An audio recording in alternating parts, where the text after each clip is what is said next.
Chapter 1. On a day in early summer, when evening came, torrential rain would suddenly fall. The sky was gloomy and dark clouds pressed down on the dignified and imposing palace walls. The originally magnificent palace darkened under the cover of the dark clouds, as if it was a huge cage, trapping the people inside firmly. In the spacious bedroom, the curtains seemed to be very old as there was a thick layer of dust. It was originally a hot day, but one could actually feel some coldness. The clothes and jewelry were scattered on the ground, as if a catastrophe had just happened. The female half knelt on the ground and looked up at the person in front of her. This woman was only in her 30s, but her face was as old as an old woman's.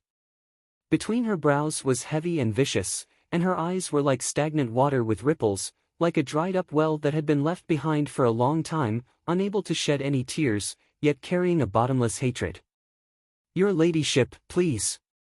The eunuch beside her held the white silk in his hands and said in an impatient tone, "This one is still waiting to report to His Majesty." Shen Miao's eyes landed on the eunuch, and after a long silence, she slowly opened her mouth and said in a hoarse voice, "Xiao Lizi, when Ben Gong promoted you, you were still a dog by Gao Gonggong's side." The eunuch arrogantly raised his head, "Your ladyship, the present is different from the past. The present is different from the past." Shen Miao muttered and suddenly laughed out loud. "What a good, the present is different from the past." Just because of one sentence, the present is different from the past, those servants and officials that were respectful to her in the past could now order her around. Because of the present is different from the past, she would end up with a 3 chi long white silk with her head separated from her body. What was the past and where did the present start from? Was it from when Mei Furen entered the palace, or when the crown prince was deposed, or when the eldest princess died tragically in marriage? Or when she returned to the palace after being a hostage in the Qin country for 5 years? From the past to the present, from the Empress to the deposed Empress, it was all because of one sentence from Fu Xiu. The entire court of civil and military officials could change their expressions, and the Ming Qi's rivers and mountains could be inverted. What a good, the present is different from the past. The bedroom door opened with a creak, and a pair of dragon-embroidered boots stopped in front of Shen Miao. Above it was the corner of the bright yellow robe. "Seeing as you have followed this emperor for 20 years, this emperor will grant you an intact corpse. Give your thanks." The emperor's son said. Shen Miao slowly raised her head and looked at the man high above. Time did not leave any mark on his face. He was as handsome as he was at the beginning. He was the world's wise ruler, the rightful son of heaven. He was the man she had been infatuated with for 20 years and her husband who had helped each other in difficult times. Now he said to her, "We will grant you an intact corpse." "Thank me." "Why?" Shen Miao asked with difficulty. He did not answer. "Why do you want to wipe out the entire Shen family?" she asked. Prince Ding, Fu Xiu. The late emperor had 9 sons, and each of the 9 sons had their own merits, but the crown prince was often ill and the late emperor was slow to appoint a new crown prince. She admired Prince Ding's peerless talent and disregarded her family's dissuasion. She finally got what she wanted, but also tied the entire Shen family and Prince Ding together. It was because of this that she did her best to assist Prince Ding. From a pampered daughter who did not know anything to a Wang Fei who participated in court matters, she gave advice and finally settled the country. On the day Fu Xiu ascended the throne, he made her the empress, a motherly model of the world, and was very glorious. She thought that she was the most glorious empress. The prince's rebellion had just been quelled and the Ming Qi's foundation was unstable. The Xiongnu invaded and the neighboring countries were eyeing covetously. In order to borrow troops, Shen Miao voluntarily went to the Qin country to be a hostage. When she left, her daughter and son were still 1 month old. Fu Xiu even said, "Zhen will personally bring you back." 5 years later, she finally returned to Ming Qi, and there was an additional beautiful and talented Mei Furen in the inner palace. Chapter 2. Mei Furen was the daughter of an official that Fu Xiu met during the Eastern expedition. He liked her understanding and brought her back to the palace. Mei Furen gave birth to a prince, Fu Sheng, for Fu Xiu. Fu Sheng was deeply favored by the emperor, but it was Shen Miao's son, the crown prince, Fu Ming, who did not receive the emperor's favor. Fu Xiu once said in front of all the civil and military officials, "Fu Ming's temperament is too soft, it is still Fu Sheng who is more like my son." His words clearly meant that he wanted to change the crown prince. Mei Furen made Shen Miao feel a sense of crisis, and in the palace, Shen Miao and Mei Furen fought for 10 years. Mei Furen repeatedly gained the upper hand and even urged Fu Xiu to marry his daughter, Princess Wanyu, to the Xiongnu. The Xiongnu were aggressive and ruthless, and Princess Wanyu died of illness during the marriage and was immediately cremated. Everyone knew that there was something fishy about it, but as the mother, Shen Miao was helpless. In the end, it still came to this day. Fu Xiu wrote an imperial edict that the Shen family rebelled and the crown prince was deposed. He committed suicide to apologize, and she, the Empress, was also deposed and obtained 3 feet of white silk. She only wanted to ask, why? Shen Miao said, "Fu Xiu, do you have a conscience? You and I have been husband and wife for more than 20 years, and I don't think I have done anything wrong to you. When you ascended to the throne, it was my Shen family that helped you. When you went to war and the Xiongnu invaded, I helped you write the surrender letter. When you wanted to rope in the ministers, I knelt down and begged them to help. Going to a neighboring country as a hostage, suffering, what did you give me in return? When Mei Furen wanted Wanyu to marry, you drafted the decree and Wanyu died of illness when she was only 16. Everyone knows that you favor Fu Sheng and neglect Fu Ming. Now that you've massacred my entire family and are at death's door, let me ask you, why?" Shen Miao. Fu Xiu frowned, and there was no trace of emotion in his expression, as if he was a cold statue. When Imperial Father was alive, they had already discussed how to deal with the few aristocratic families. The Shen family's merits were too high and the lord could not stay for long. It was Zhen who persuaded Imperial Father that Zhen had kept the Shen family for another 20 years, and it was already a great grace to the Shen family. This was already a great gift to the Shen family. Shen Miao's body swayed. These days she had cried too much that her tears could no longer flow out. She faced Fu Xiu and said word by word, "Why keep the Shen family? It is not your benevolence nor is it your grace. You only want to use the Shen family's military power to increase the weight of the fight for the throne. When the cunning rabbit is dead, the hound will be cooked. Now that the country is settled, you burn the bridge after crossing the river. Fu Xiu, you are so ruthless." Shen Miao. Fu Xiu shouted angrily, as if his sore spot was poked. He snorted coldly and said, "You take care of yourself." Finishing, he flicked his sleeves and left. Shen Miao crouched on the ground and clenched her fists. This was the man that she had loved for a lifetime. In the palace, she and Mei Furen fought for favor for him, but at the end she discovered that it was not fighting for favor, but this man's heart had never been on her. Those whispers of love were just jokes that were put on for the sake of the occasion. She spat out a mouthful of blood. "What's wrong with big sister? You look so pathetic," a sweet voice said. The woman was dressed in a light yellow gown. She had a beautiful face and a willowy waist. She looked like a fairy, and her posture was elegant and moving. This was the Mei Furen who had fought with Shen Miao for a lifetime, and victory was in her grasp. Behind Mei Furen stood 2 females dressed in palace attire. Shen Miao was surprised for a moment. Shen Qing, Shen Yu. This was the second and third household, the daughters of second Shu and third Shu. Why were her 2 older cousins in the palace? His Majesty has summoned us sisters to the palace. Shen Yu covered her lips and smiled. Fifth younger sister need not be surprised. Previously fifth younger sister loved to help us sisters inquire about matchmaking, but now it is no longer necessary. His Majesty treats us sisters very well. You. Shen Miao's heart was like a tumultuous sea. In a flash, she seemed to understand something that she had never thought clearly before. Her voice was somewhat incredulous. "You. Both of you delayed marrying just for today?" "That is not so." Shen Qing took a step forward, at that time His Majesty and my father and third Shu had formed an alliance. As long as you are persuaded to marry His Majesty, there will be a day when us sisters will have the same destination. In the beginning, when Shen Miao was able to marry Fu Xiuyi, the second and third household had put in a lot of effort. Thinking about it now, when she fell in love with Fu Xiuyi, it seemed that it was because of second and third Shen who kept mentioning Prince Ding's young talents, which made her have a good impression of him. So it was an agreement that was reached long ago. So the second and third household had hidden evil intentions and was waiting for everything to happen today.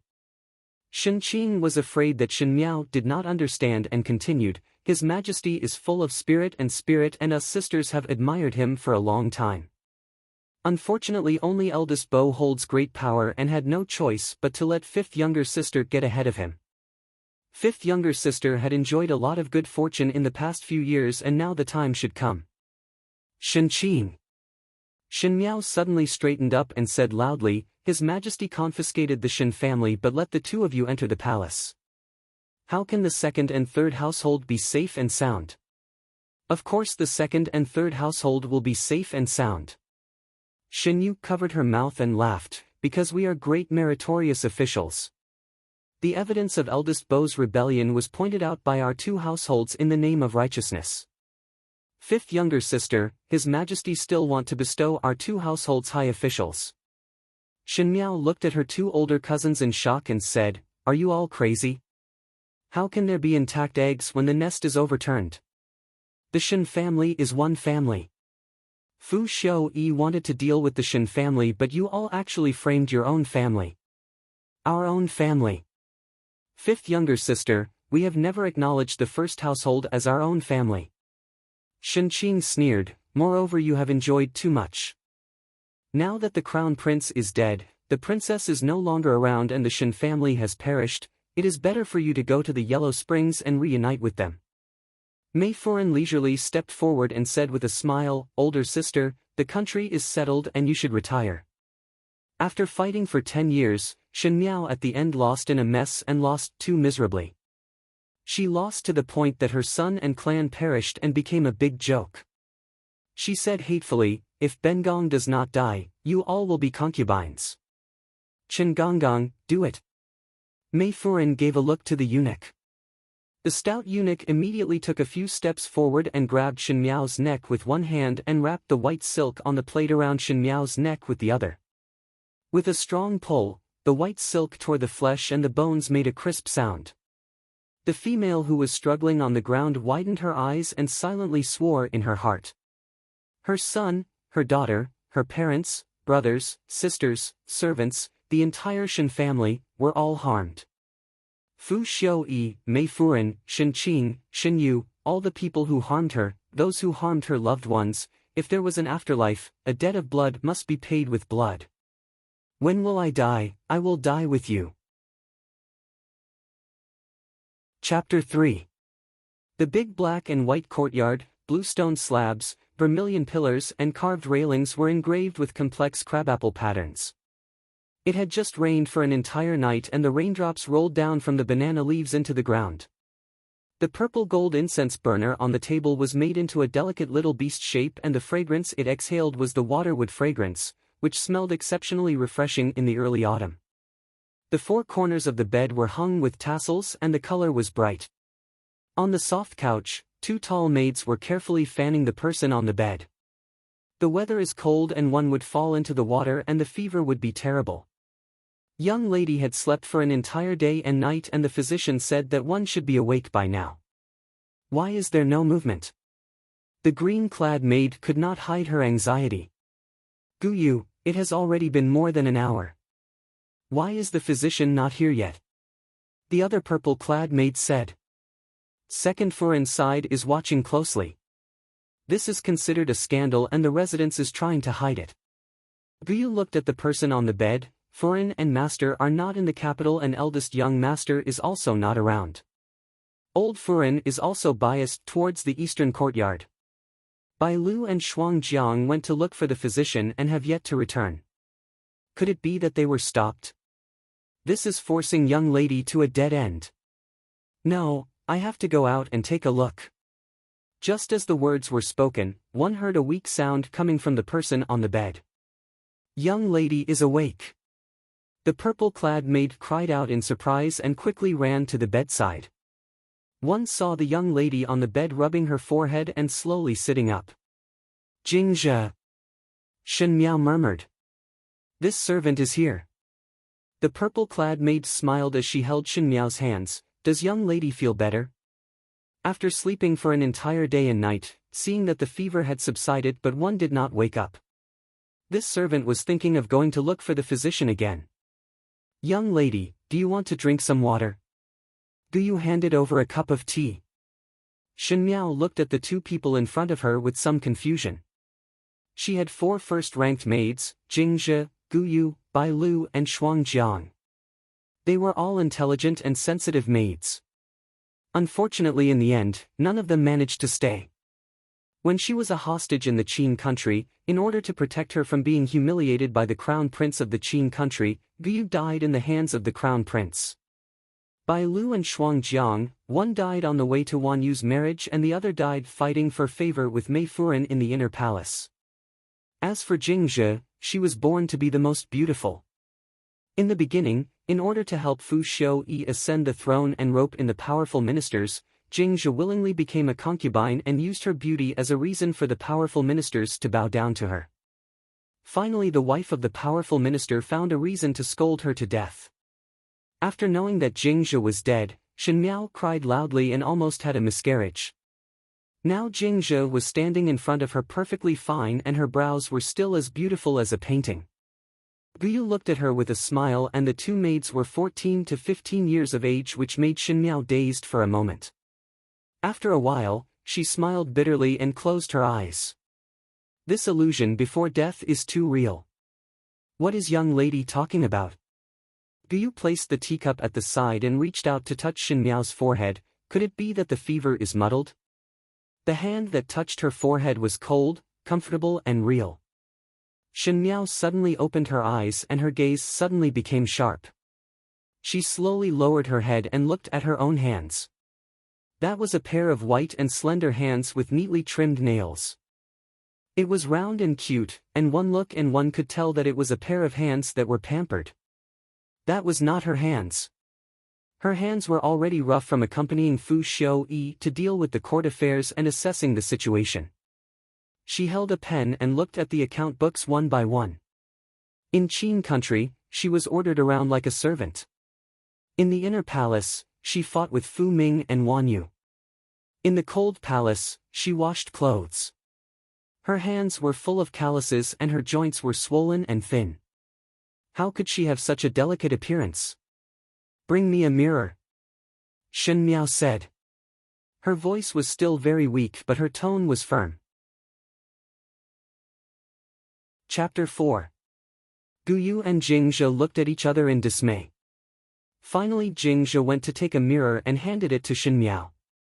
In the bronze mirror, the young female had a round face, a full forehead, a pair of big almond eyes that were slightly red, a round nose and a small mouth. It was still a face that had not shed its childishness. It could not be said to be beautiful but it was fresh and adorable with a timid look. That was the face of a young female that was once praised by the imperial family as bringing good fortune to her husband. The mirror in Shen Miao's hands suddenly fell to the ground and made a crisp sound. The sound of the fragments hit her heart and set off a huge storm. She fiercely pinched herself and 2 lines of hot tears rolled down. The heavens did not disappoint people. The heavens did not disappoint her. She had returned. Gu Yu and Jingzhe jumped in shock. Gu Yu quickly picked up the fragments on the ground and anxiously said, "Young lady, be careful not to prick your feet." "Why is young lady crying?"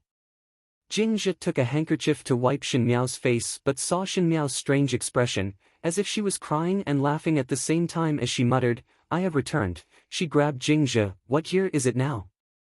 Jingzhe was somewhat afraid but still honestly answered, "Ming Qi's 68th year." "What is wrong with young lady? Do you feel uncomfortable?" "Ming Qi's 68th year. Ming Qi's 68th year." Shen Miao's eyes widened. Ming Qi's 68th year, when she was 14 years old, was the year she met Fu Xiuyi and was infatuated with him. She even forced her father to marry her and requested to marry Fu Xiuyi. And now, Gu Yu's words sounded in her ears, "Young lady must not scare these servants. The fever has just subsided. Could it be that one's mind is not clear? Eldest young lady is really too ruthless. Is this not wanting young lady's life?" Shen Miao spent most of her time by Fu Xiuyi's side running errands for him, and the days in the Shen residence were tasteless. But she remembered this matter clearly. She remembered everything that was related to Fu Xiuyi clearly. Shen Qing told her that Fu Xiuyi was coming to the Shen residence to visit second and third Shu and pulled her along to secretly take a look. When they reached the garden, Shen Qing pushed her down from the rockery. He was fished out from the pond, dripping wet. At that time, there were other officials and colleagues who were with him, and they only treated it as a joke at the Shen residence. The matter of her being infatuated with Prince Ding had already spread throughout the capital half a year ago, and this time it was just a joke. In her last life, after she woke up, she accused Shen Qing of pushing her into the pond, but no one believed her.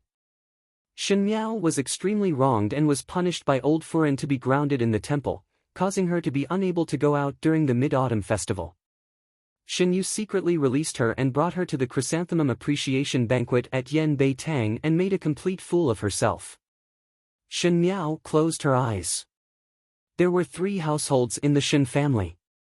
The first household was Shen Xian, who was Shen Miao's father and the son of the old general's first wife. The first wife died of illness in her middle age, and the old general married a second wife, who gave birth to the second wife, Shen Gui, and the third wife, Shen Wan. After the death of the old general, the second wife became the present old Furin. The Shen family did not separate from the family. The 3 brothers supported each other and had a good relationship, which became a much-told story. The Shen family had been in the military for generations, and in Shen Xian's generation, other than the first household who held military power, the second and third household took the path of civil officials. Shen Xian was out on expeditions all year round, and Shen Furin also followed her husband to the army. Shen Miao had always been placed in the Shen residence and was personally taught by old Furin and the 2 Shenjiu. After teaching and teaching, she became a good-for-nothing, ignorant and incompetent person who would shamelessly stick to any man she met. In the past life, she only felt that her Shenjiu and old Furin treated her especially well, and she did not need to learn the rules and etiquette that Shen Yu and Shen Qing needed to learn. Now it seemed that it was just a lame attempt to kill her through flattery. Bullying that her parents and elder brothers were not by her side, one sat in front of her and another sat behind her back. This only made Shen Xian and Shen Furin feel that this daughter was more stubborn than before every time they returned to the residence. In this lifetime, she wanted to see how these people would shamelessly repeat the same old tricks. Just as she was thinking, she heard the maid who was sweeping the courtyard running in, "Young lady, second young lady is here to see you." Chapter 5. "Miss, second miss is here to see you." Jingzhe's expression was somewhat uneasy, of all times to come at this time. Young lady's body has not recovered and one is not afraid of catching a cold. Guyu pushed Jingzhe's arm, but her expression was also very worried. Shen Miao heaved a sigh of relief in her heart when she saw this. The 4 maids by her side were all personally selected and trained by Shen Xian and Shen Furin. They were both loyal and quick-witted. What was the situation of the Shen family? She was too young to see through the hidden intentions of the second and third household, but the maid was able to see the clues. Before he could say anything, he saw a young girl walking in from outside. The girl looked to be about 15 or 16 years old. She wore a pale pink robe with a chrysanthemum pattern and a moon-white pleated skirt. Her hair was combed into a tassel bun. Her skin was fair, and her features were elegant and beautiful. Her entire body was filled with a strong scholarly aura, and she seemed decent and dignified. When he saw her, he quickly walked to the bed and worriedly said, "Fifth sister, do you feel better? After I found out that you fell into the water, I was worried for a long time, but the people of Yujiao Garden said that you wanted to rest, so I didn't dare to disturb you. Today, when I heard that you woke up, I dared to come over." Shen Miao looked at the young female in front of her. This was the D daughter of the third household of the Shen family, Shenyu. Out of the 3D daughters of the Shen family, Shen Qing was cheerful and magnanimous, Shenyu was famous for her talents, and only Shen Miao had a wooden character, timid and without talent.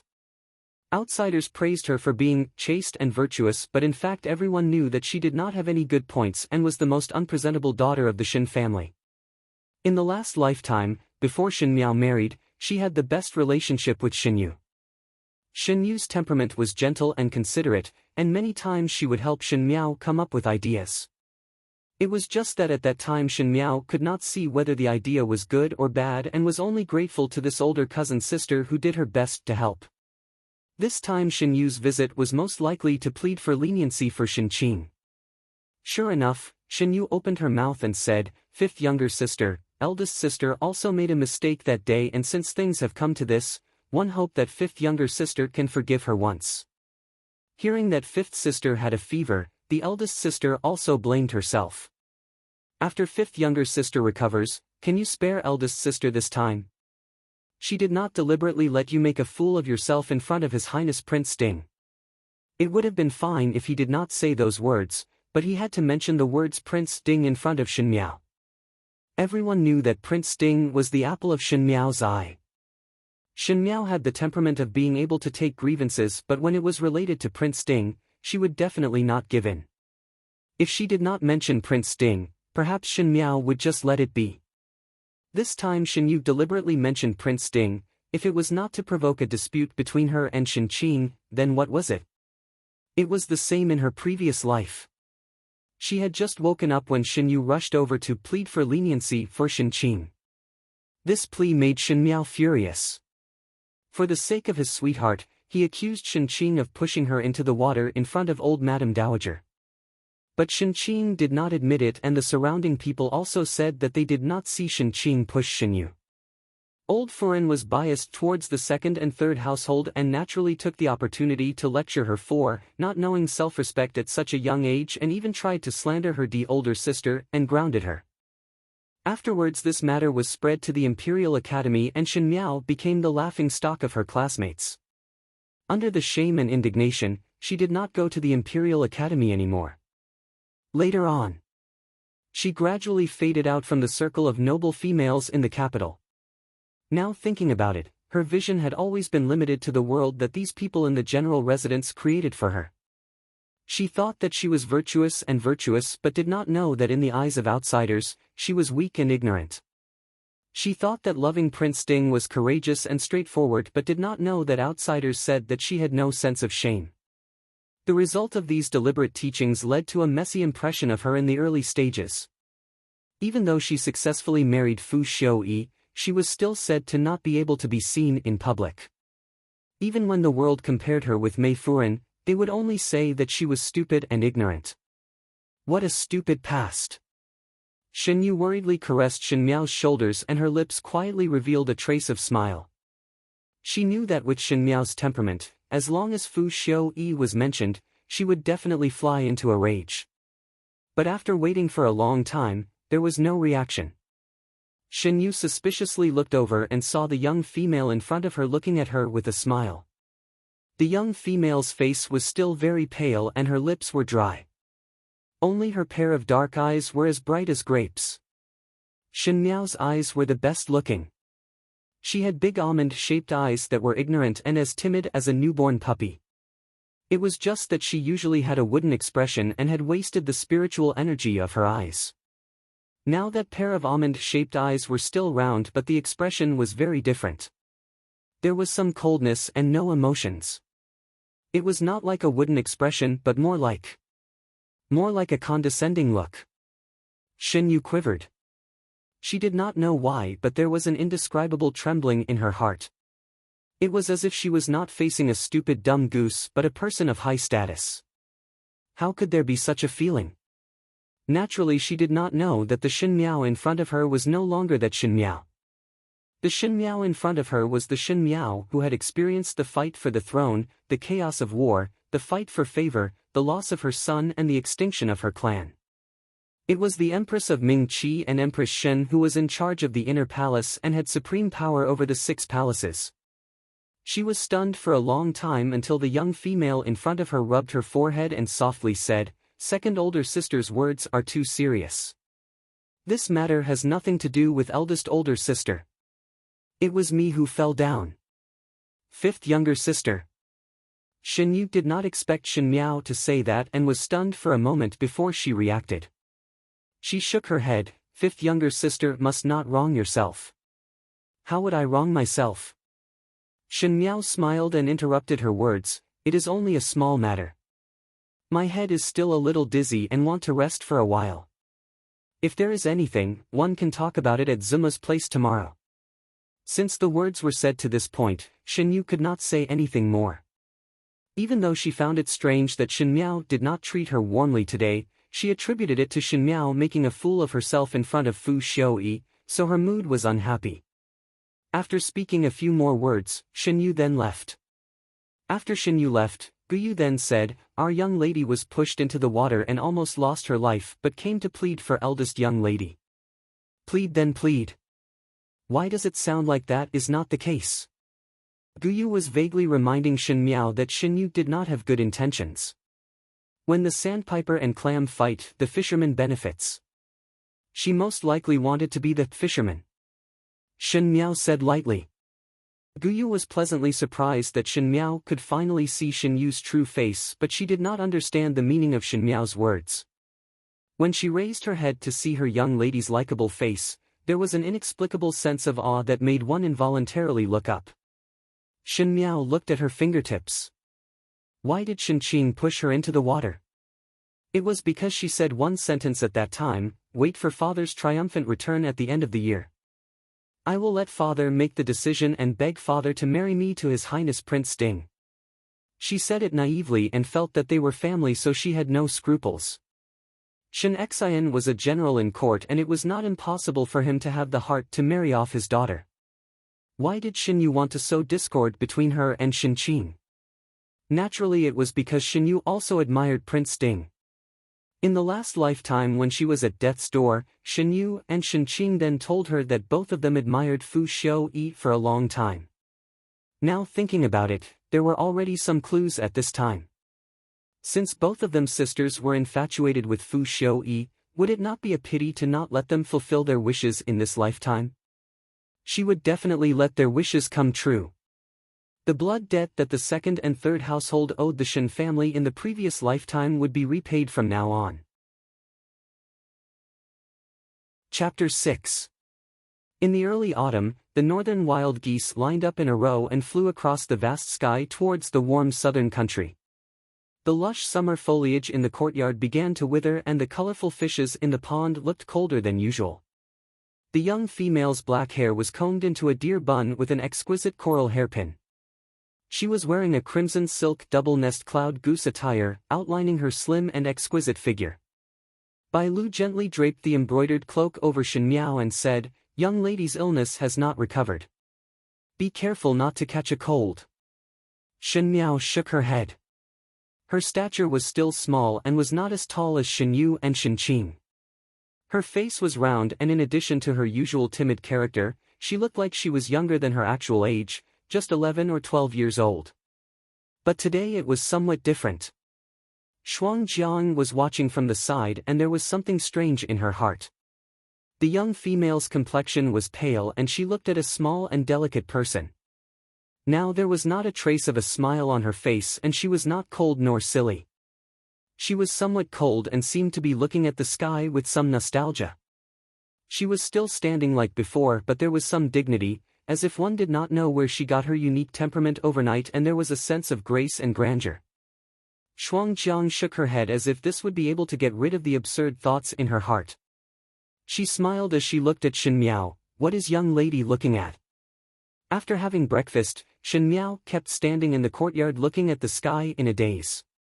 Just thinking that these wild geese fly from the northern lands to the southern country, would they also pass through the northwest desert? Shen Miao softly said. The northwest desert was the place that Shen Xian was guarding. Shen Furen and eldest Shen Young Master were both there. In the letter that was sent last month, it was stated that the capital had just turned cold and the northwest region had already withered and snow had started to fall. Young lady must be thinking of Master and Furin. Shuangjiang smiled. Master will return at the end of the year and would be very happy to see that young lady has grown taller. Shen Miao smiled, but there was some bitterness in her mouth. The great general that could only return to the Ding capital once a year, and the first thing he would do upon his return was to face his own daughter's shameless act of running to become a wife and even forcing her to marry with her own death. How happy could he be?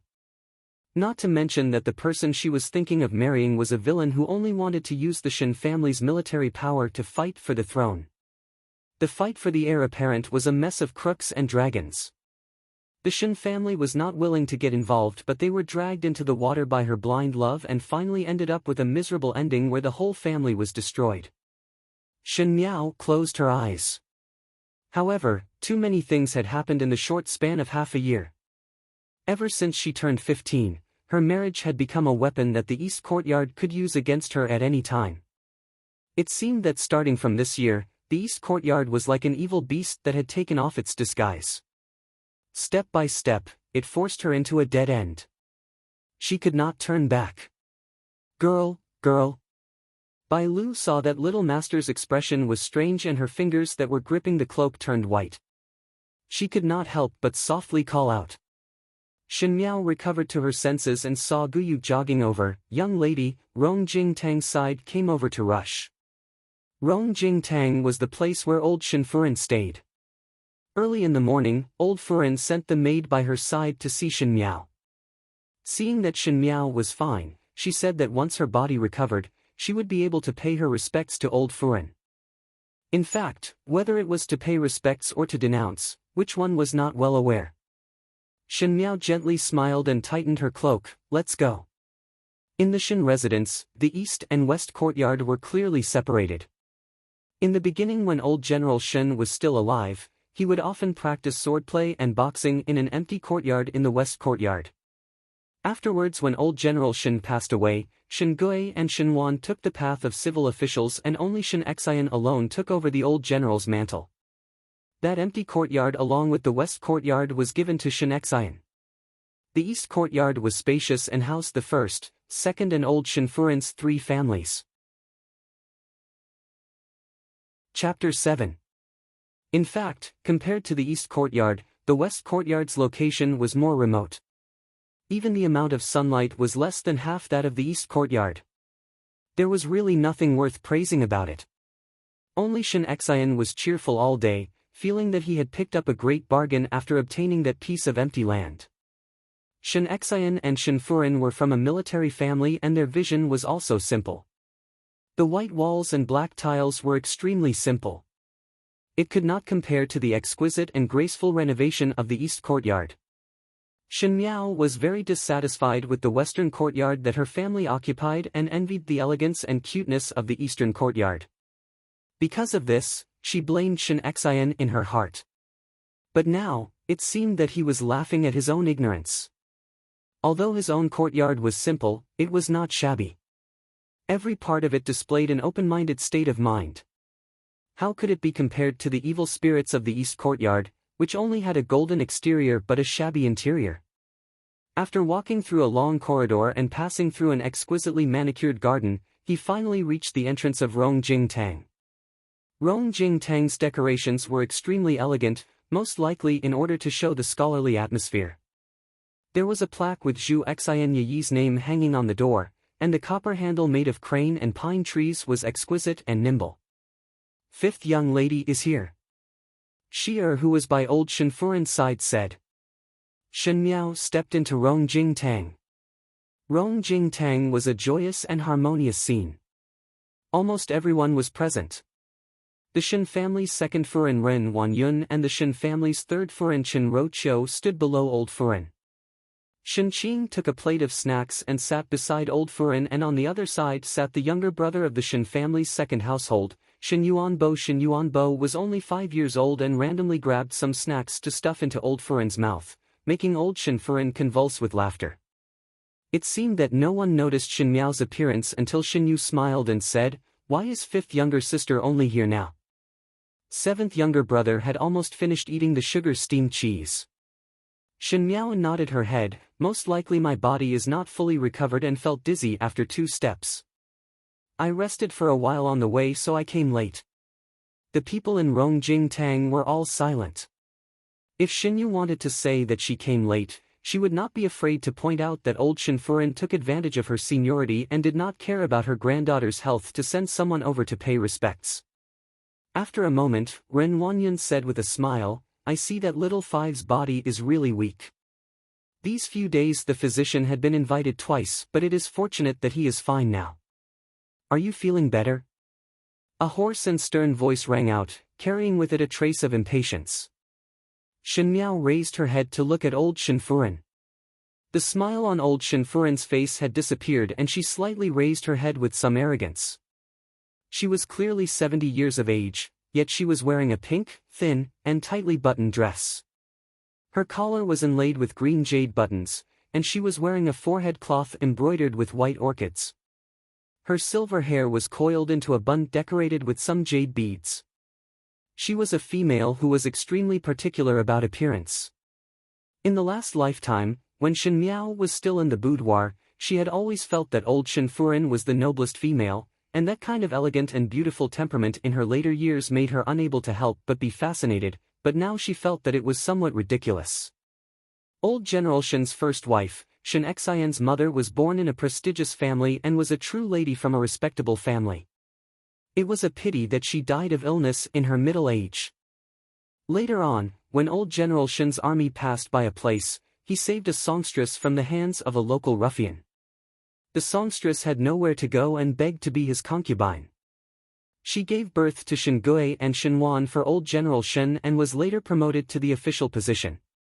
The songstress made a name for herself and became Shenfuren and later became old Shenfuren. Her reputation and status had changed, but deep down in her bones, she was a lowly person who came from the streets. Shen Miao still remembered that in the last lifetime, old Shenfuren forced her to marry the lame prince of Yuzhou, just to pave the way for Shen Qing. She looked at the female in front of her. When old Shenfuren was young, she was very beautiful with a sharp face and big and watery eyes. When she was old, it was like a dry triangular drum with 2 eyes protruding from it. But she was not resigned to her fate and insisted on applying bright-colored lipstick. It was really not dignified at all. Shen Miao had the eyesight of an empress in her previous lifetime as she casually evaluated in her heart and humbly said, after drinking the medicine, it is much better. Thanking grandmother for the concern. In the next second, one could hear old Shenfuren shouting from above, unfilial daughter. Still not kneeling down. Chapter 8. Unfilial daughter. Still not kneel down.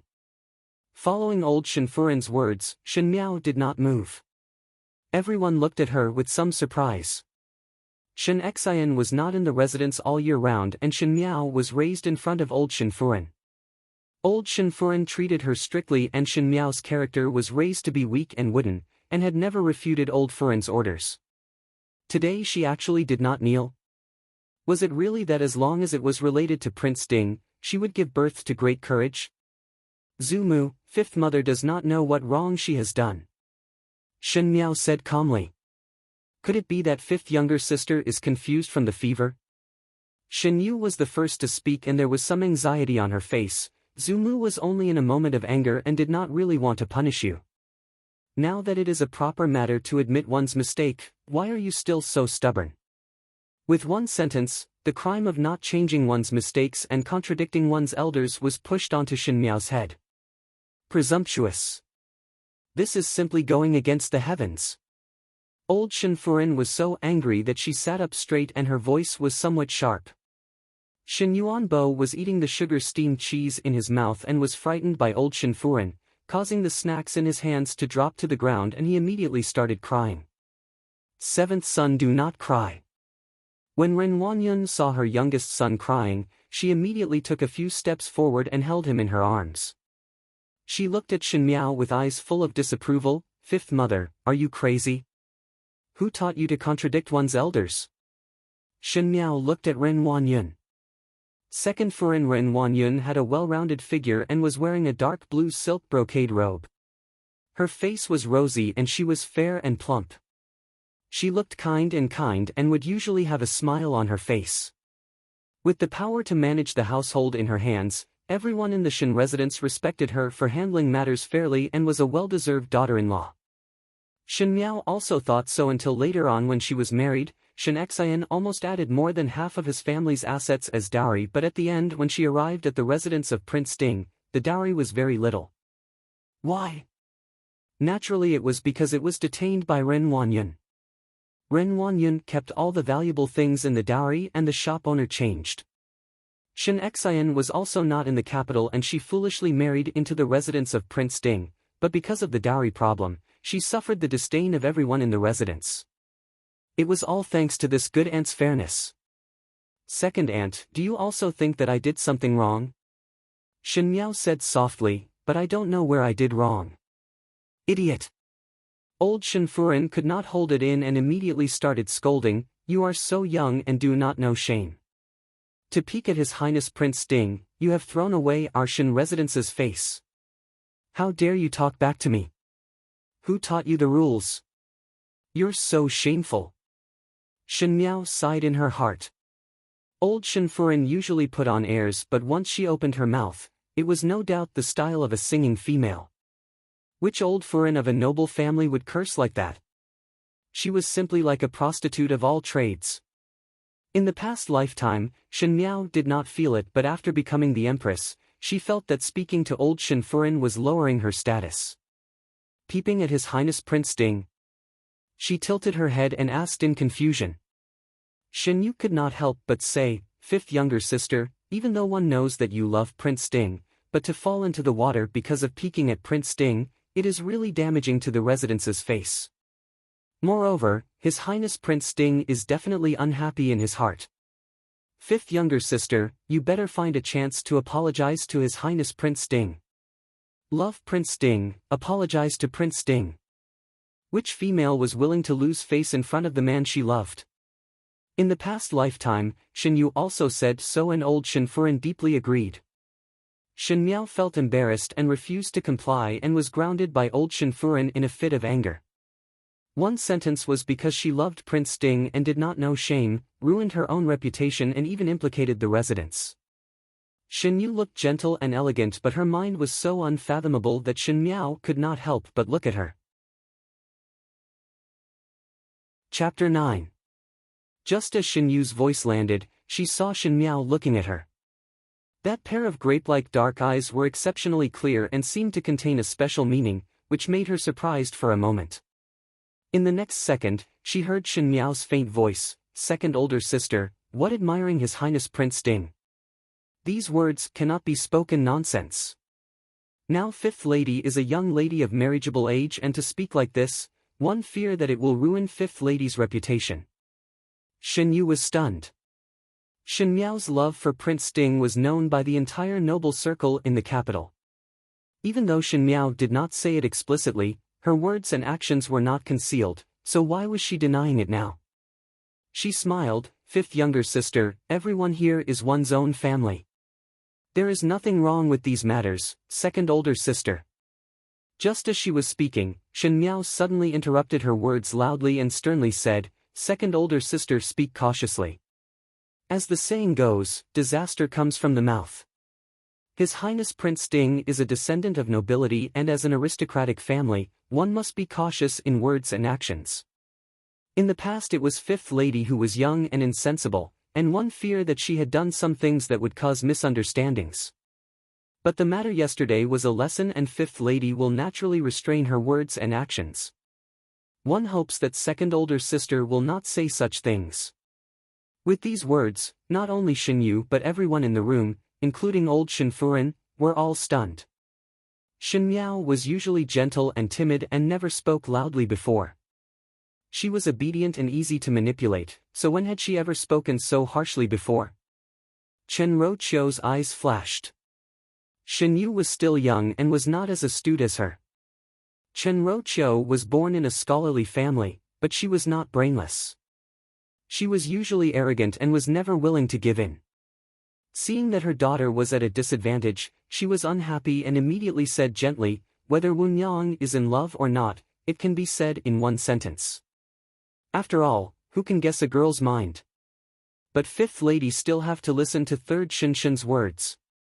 Your second older sister is right. His Highness Prince Ding's status is noble, and no matter what, one should go and apologize to him. Correct. Old Shinfurin also recovered to her senses and said, tomorrow one will go to the residence of Prince Ding to send an invitation and personally apologize. Shin Miao almost laughed out of anger. These words could only deceive the ignorant her in her previous lifetime. Now looking at it again, she was a daughter of a military family with a noble status. Why should she go to the prince's residence to apologize? As such, where would Shin Xian put his face?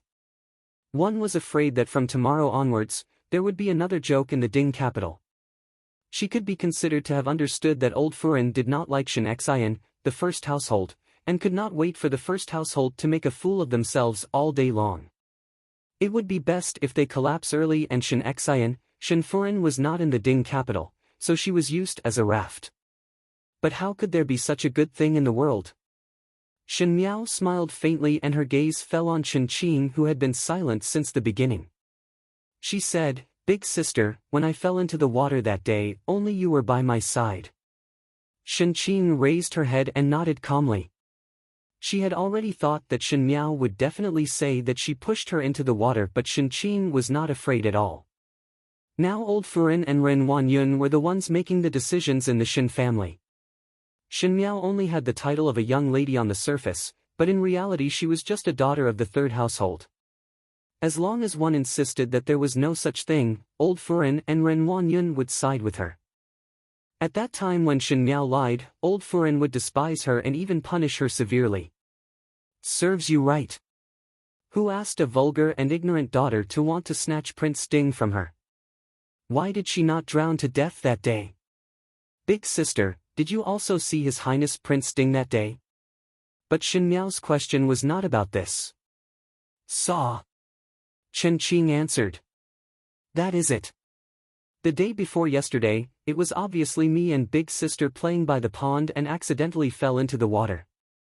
Coincidentally, His Highness Prince Ding who was passing by the Shin residence and came in to ask second Shu for a painting. Shin Miao shook her head. If I went to peek at His Highness Prince Ding, where would I get the news from? There is no reason for second Shu's and third Shu's servants to pass the message to the inner courtyard. How would I know that His Highness Prince Ding would suddenly come to the Shin residence to ask second Shu for a painting? Or? She spoke unhurriedly, could it be that His Highness Prince Ding sent an invitation to our residence? Chen Qing did not understand the meaning of Shin Miao's words and was about to refute with a frown when she heard her mother Ren Wanyun suddenly shout, eldest sister. There was an unconcealable panic in her voice. Shin Miao swept a glance at the pale Ren Wanyun and the suddenly nervous Chen Roqiu and smiled slightly. As she said, there were so many astute people in the residence, so how could they not hear it? Fu Xiaoyi came to the Shin residence the day before yesterday, and when he passed by the Shin residence, he remembered the chess bet with Shin Gui and went to look for Shin Gui to ask for a painting. Now Shin Miao said that an invitation was sent in advance. Nowadays the emperor hated officials and princes to be too close, so if an invitation was specially sent, what was the purpose of the invitation? The future plan of the crown prince? There were thousands of eyes and ears in the world, and who knew if there would be spies from the Tian family in the Shin residence? There were some things that could not be said. Shin Miao's one sentence had raised a female's conduct to a subject's loyalty.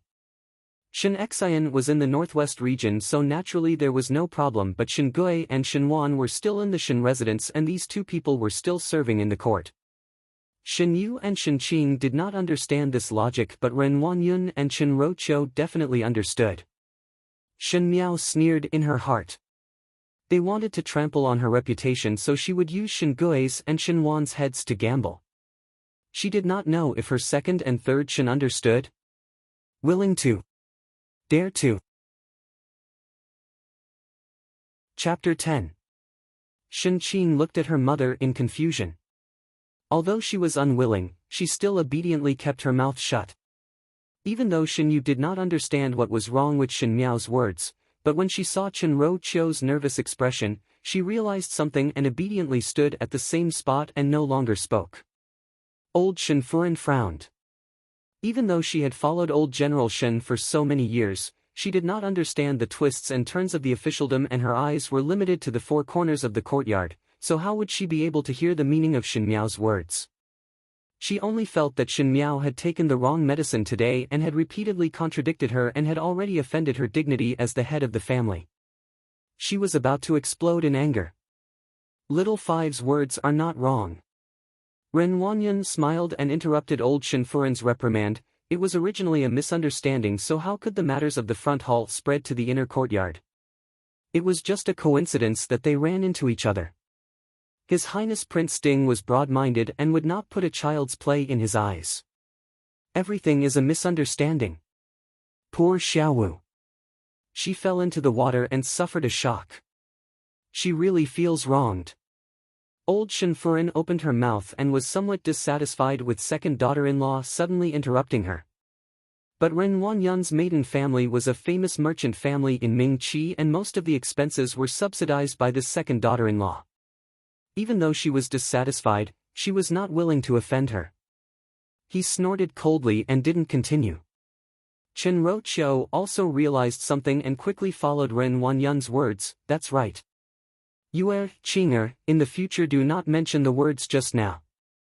It was Little Five who accidentally fell into the water and coincidentally was seen by His Highness Prince Ding. How can there not be coincidences in this world? She smiled as she looked at Shen Miao. Little Five, old Furen is also feeling sorry for you and is not really angry with you. Shen Miao looked at the woman in front of her. Shen Yu looked like Chenro Chio and her temperament was also similar. Chenro Chio was also born in a scholarly family and her brows were graceful and beautiful. Usually when she walked or spoke, she would be gentle, beautiful but not frivolous. Such a woman with a strong scholarly aura seemed to be easy to get along with. Who knew what would happen next? Later on, when the Xiongnu emissary requested for a marriage alliance, there was only one princess of suitable age in the palace, and that was Wanyu. Chenro Chio said that Shenyu was already old and marriage was the final destination, so she was willing to marry the Xiongnu. However, Shenyu was not a princess, so Fu Xiu-yi conferred the title of Princess Yu-ru to Shenyu. But in the end, the one who got married was her Wanyu. Wanyu died on the way to the wedding, so Wanyu's princess palace was given to Princess Yu-ru. Princess Yu-ru naturally accepted Wanyu's everything. Her Wanyu was not even 16 years old. Shen Miao closed her eyes. If one were to say that Chenro Chio had no credit for this, one feared that Chenro Chio herself would not believe it. One feared that Chenro Chio and Mei Furen had already reached an agreement and wanted to see her, thinking that there was hope, but her own hope would be shattered alive. Chenro Chio's smile stiffened. The girl on the other side looked at her. She had a round face, round eyes, and a round nose. This kind of appearance coupled with a timid expression easily gave people the impression that she was stupid. But now, it wasn't. One did not know when the timid expression disappeared and what replaced it was a solemn look. It was not a sudden tense seriousness, but it was from the heart, and there was a faint sense of distance. For a moment, Chenro Chio suddenly felt that the person in front of her was not that stupid daughter of the first household, but a mistress with a high position. That kind of sharpness at one's side suddenly made one tremble. In the next second, one saw the young female's eyes curved. I understand. Now third Shinshin also feel that Little Five is not wrong. Chapter 11. Chenro Chio was surprised for a moment and looked at the obviously unhappy old Furen on the high seat before reluctantly saying, even so, Little Five falling into the pond is really too careless. How do the few maids around take care of others? Eldest brother and eldest Saw are not around, so the servants bully the master. From Jingxing's point of view, it is better to change these few maids. Ren Wanyan laughed out loud. Chenro Chio looked at her with some anger, and Ren Wanyan's lips hung a trace of a sneer. This Dime of hers looked like she was educated and reasonable, but her heart was very shrewd. Most likely she wanted to change the people around Shen Miao. Now Xinyu had reached the age where she should pay attention to others. In the capital, no matter how far Shen Miao's stupid and cowardly reputation was, in terms of status, Xinyu was not as good as Shen Miao. After all, Shen Xian still held the military power in his hands. The third household was finally ready to make a move. Shen Miao lowered her head. Why does third Shen want to change Guyu and the rest? They are the people that father and mother left for fifth lady. Now there are many changes in the western courtyard and fifth lady does not know any of the second-ranked maids. If Guyu and the rest are changed, fifth lady would not know who to talk to in the western courtyard. Ren Wanyun's smile stopped abruptly. In the western courtyard, Shen Xian and wife were not in the capital all year round and the maids and manservants in the courtyard were almost all changed. There were old Furin's people, second household's people and third household's people. But because it was the second household that managed the household, naturally there were more people in the second household. It was alright if these words were not said, but if it were to be passed to the ears of outsiders, that the daughter of the first household did not know a single servant in her own courtyard, what kind of good intentions would the second and third household have? There was no reason for a sister-in-law to intervene in the eldest brother's courtyard. Her mind turned very quickly and she smiled as she stared at Shen Roqiu and said to Shen Miao, "Your third Shen is joking with you. Guyu and the rest of the maids are just careless. Our Shen family is benevolent and would not do such inhumane things. Little five need not be anxious." At the end, her words still choked Shen Roqiu. Shen Yuanbo looked at his mother and then at Shen Roqiu before yawning. Old Shen Furin was somewhat impatient with the battle of words between her second and third daughter-in-law and seeing the scene, she said, "Done, it is just some trivial matters. Number two's family, bring seventh son over and disperse. There are so many people, it's making me dizzy." Ren Wanyun quickly carried Shen Yuanbo to old Shen Furin's couch and said, "Mother, then this daughter-in-law will leave first. Seventh brother, be obedient when you play with old madam." Chen Roqiu glanced at Shen Yuanbo before placing her hands on her lower abdomen and slowly walked out of Rongjing Tang. The second household had a son and was highly regarded by old Shen Furin. No matter how capable she was, Shen Yu was after all a daughter. It would be good if there was a son. In the Shen residence, sooner or later the things of the first household would have to be fought over. If there was a son, at least they would be able to share equally, unlike now where the second household had benefited for no reason. Moreover, the first household still had a D-son. Even though he was at the border with Shen Xian, who knew if he would come back to take a share of the loot? Thinking about it, Chen Roqiu raised her head and her gaze landed on the few people who were heading towards the western courtyard. The young female was wearing a crimson embroidered long robe. She had always loved to wear bright colors and in addition to not having parents by her side, she did not know how to dress up and would always reveal a rustic feeling. But now, the crimson color made her complexion look even fairer. It was still the same appearance but it seemed to be more solemn. Even somewhat dignified? Guyu softly said, "Young lady's body is not well, why the rush to Guangwenguan? Since the illness has been explained, there is no need to rush to Guangwenguan. Or... No." Shen Miao interrupted her words, "Prepare the carriage immediately." It was obvious that there were no harsh words, but one did not know why Guyu shuddered and did not dare to ask any more. Chapter 12. Guangwen Hall was the school of the Ding capital. The high-ranking officials and noble people of Mingqi would often send their brothers and young ladies to Guangwenguan. The teachers in Guangwenguan were all famous scholars or scholars of the four households. The young noble children all felt proud to be able to enter Guangwen Library. Shen Miao also studied in Guangwenguan. It was a pity that Shen Xian and Shen Furin were from a military family and the eldest brother Shen Qiu was someone who would have a headache whenever he met with studying. Shen Miao was raised by old Shen Furin's side since young and old Shen Furin was a songstress and did not know a single word. Shen Miao's enlightenment was taught by third Shen Furin, Chen Roqiu. Chen Roqiu came from a scholarly family but at the beginning she taught Shen Miao obscure textbooks. Children had a playful heart, and after teaching, Shen Miao completely hated reading and writing. Chen Ro-Chou saw that Shen Miao did not like to study and did not force her. She taught her to pay attention to food and clothing and lived the life of a pampered young lady. Afterwards, when she reached the age and went to Guangwen, Shen Miao could not keep up with the teacher's knowledge and was even worse than the grade 1 students. Later on, she was at the bottom. In the end, Shen Miao did not like to study and became famous in the Ding capital for being ignorant and stupid. Among the 3D young ladies of the Shen family, Shen Yu was the most famous. She was proficient in the 4 arts of zither, chess, calligraphy and painting.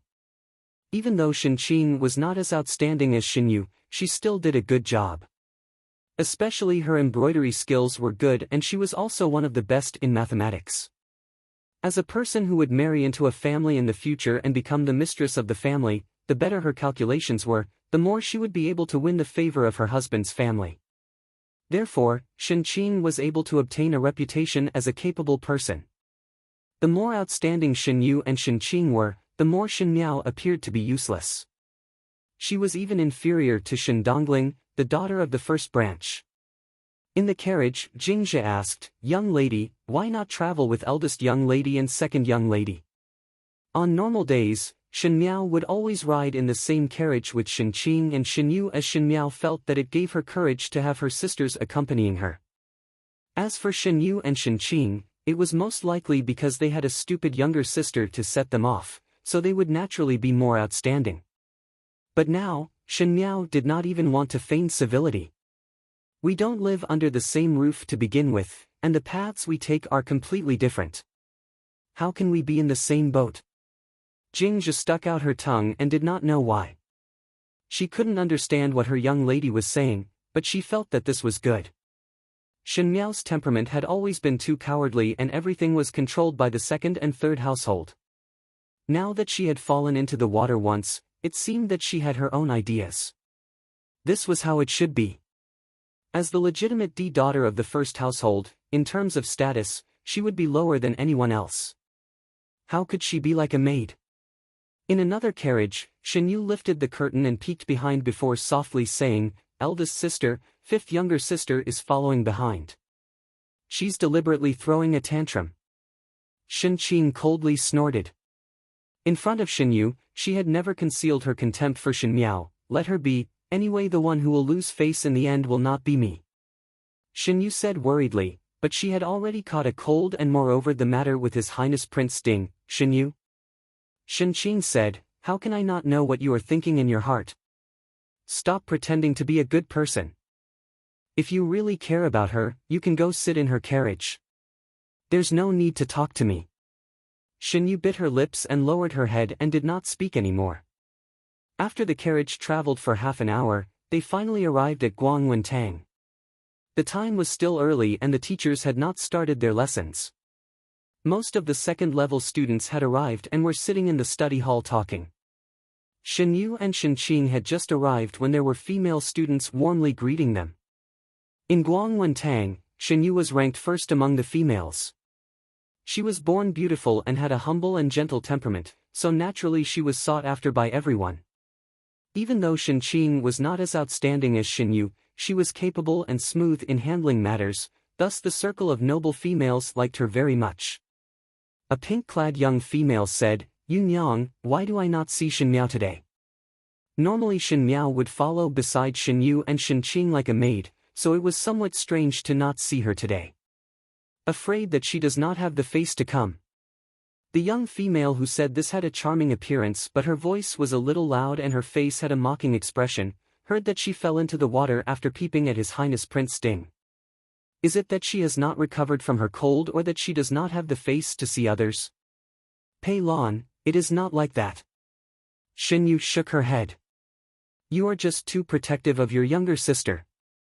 Pei Lan said, that kind of stupid person is not like a young lady from your Shen family, yet you still protect her all the time. But she really opened one's eyes. Usually she looks timid and soft, but when she meets His Highness Prince Ding, she is so brave. If one did not know, one would think that she is a young lady from a small family with no upbringing. These words were somewhat heavy. When Shen Qing heard it, she smiled. Fifth younger sister is only temporarily mischievous. I think it is because General Shen and Shen Furen are not by her side to teach her. Another young female with a fallen horse bun said, due to lack of discipline, naturally she does not even know the etiquette and shame that a young lady should know. Kai Xian's words are not right. Shen Yu softly said, even though eldest Bofu and eldest Bofu are not in the Ding capital, but fifth younger sister was raised by Zimu's side. My mother and second Shen also taught her from time to time and did not neglect discipline. The unspoken meaning was that it was Shen Miao who was born without shame. Sure enough, when Shen Yu's words came out, Pei Lan said, it is really strange. You are all brought up by the same family. Yu Nyang, Qing Nyang, you and Shen Miao are worlds apart. This is probably what teacher said, mud cannot hold up a wall. As she spoke, she started giggling. There was already a circle of noble females around and they all started laughing. Even some of the youths could not help but cast sidelong glances. In the next moment, one heard someone shouting, look, Shen Miao is here. Everyone looked towards the door with the mood of watching a good show. One saw a young female slowly walking in from the door, wearing a deep red silk embroidered robe with a dark blue embroidered cloak draped over her head. This kind of color was too mature for a female, especially for Shen Miao who was round and soft.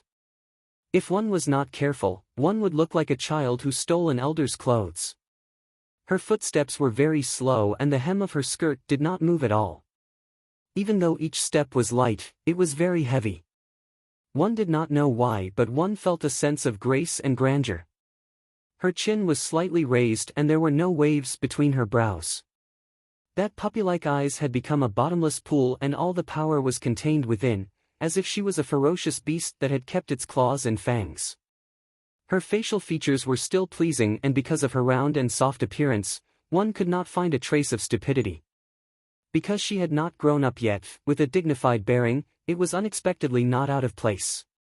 She was not like a young female but more like those noble Furens in high positions, or perhaps the decisive appearance of a father who was the head of the household. The hall gradually quietened down. Chapter 13. What was Shen Miao like? If one were to ask the students in Guangwen School, no matter if it was grade 1, grade 2 or grade 3, they would all know. There was no other reason. She was stupid, cowardly, but she still had to put on a virtuous appearance. Her appearance was not special and her temperament was not outstanding. She had no talent and was also a love-struck fool. Everyone in the Ding capital knew that she was infatuated with Prince Ding. So if one were to say who was the most outstanding female in Guangwen School, it would naturally be Shen Yu. If one were to say who was the most despicable female, it would naturally be Shen Miao. They were both daughters of the Shen family but their image was completely different. Everyone was used to the maidservant Shen Miao beside Shen Yu, and when one day Shen Miao became not like Shen Miao, everyone was not used to it. Pei Lan pushed Shen Yu, Yu Nyang, could it be that your younger sister is confused from her illness? Why is she like a different person today? Shen Yu looked at Shen Miao and her heart was somewhat puzzled. It seemed that after waking up from falling into the water, Shen Miao's temperament had changed a lot. Could it be that the matter with Prince Ding was too big of a blow? Just as she wanted to speak, her good friend Jiang Kaixuan opened her mouth. Shen Miao, I heard that you fell into the water. Why? Is your cold better now? These words were said so openly and it was really embarrassing.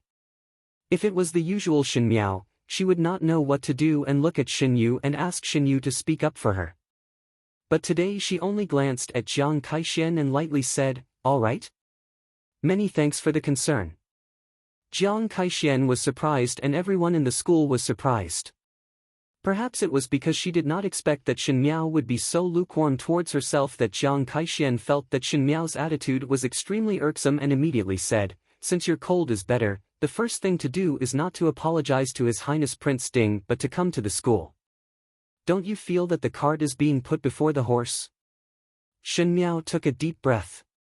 The surrounding students, no matter if they were youths or young ladies, did not have the intention to speak up for her. She was originally a person who did not have any friends. And seeing Shen Miao make a fool of herself was probably the only pleasure of these aristocratic children in the school. Sweeping a glance at everyone who had different expressions, and then looking at Shen Qing's gloating eyes, Shen Miao was about to speak when she heard Shen Yu say, "His Highness Prince Ding is open-minded and would not blame fifth younger sister for such a small matter. For fifth younger sister to come to the academy, it is naturally because she is thirsty for knowledge, and this is a good thing." "What is it?" The youth on the other side could not help but laugh. He had secretly admired Shen Yu for a long time and usually looked down on Shen Miao. He felt that it was Shen Yu's tragedy to have such a younger sister like Shen Miao. He said, "Thirsty for knowledge. Shen Yu, if you want to help this younger sister, you do not need to use such words. Thirsty for knowledge. For a person who does not even know how to read the first national teacher's text, to say thirsty for knowledge is too ridiculous. Moreover," he looked at Shen Miao maliciously and continued, "Who knows if she deliberately fell into the water? Isn't it always like that in the dramas? Falling into the water, the hero rescues the beauty and dedicates his life to the hero. But one must have guessed the ending wrongly." After saying that, he probably felt that it was interesting and laughed out loud. He was the leader of this group of youths, and as soon as he spoke, the surrounding youths also roared with laughter. The noble ladies around Shen Yu also felt that it was funny, and for a moment, ridiculing laughter surrounded Shen Miao, and the gazes that landed on her were full of malice. Words were the most hurtful weapon, and in the previous lifetime, it was unknown how many times this kind of situation had happened. She was used to being despised, insulted and ridiculed, and was even more unwilling to take the initiative to break these inherent concepts. Finally, Shen Yu and Shen Qing were on good terms with these noble sons and daughters, and she was getting further and further away from this circle. She once thought that this was the biggest misfortune, but compared to the tragedies in her previous lifetime, what did these count as? These youths and young ladies were not even as old as her Wan Yu and Fu Ming, but because of instigation, they were like water and fire. Should these people really be her enemies? Naturally not. These noble sons and daughters were either rich or noble, and there was no lack of aristocratic families. What kind of ending did these aristocratic families have in the previous lifetime? They were all eliminated by the late emperor and Fu Xiaoyi.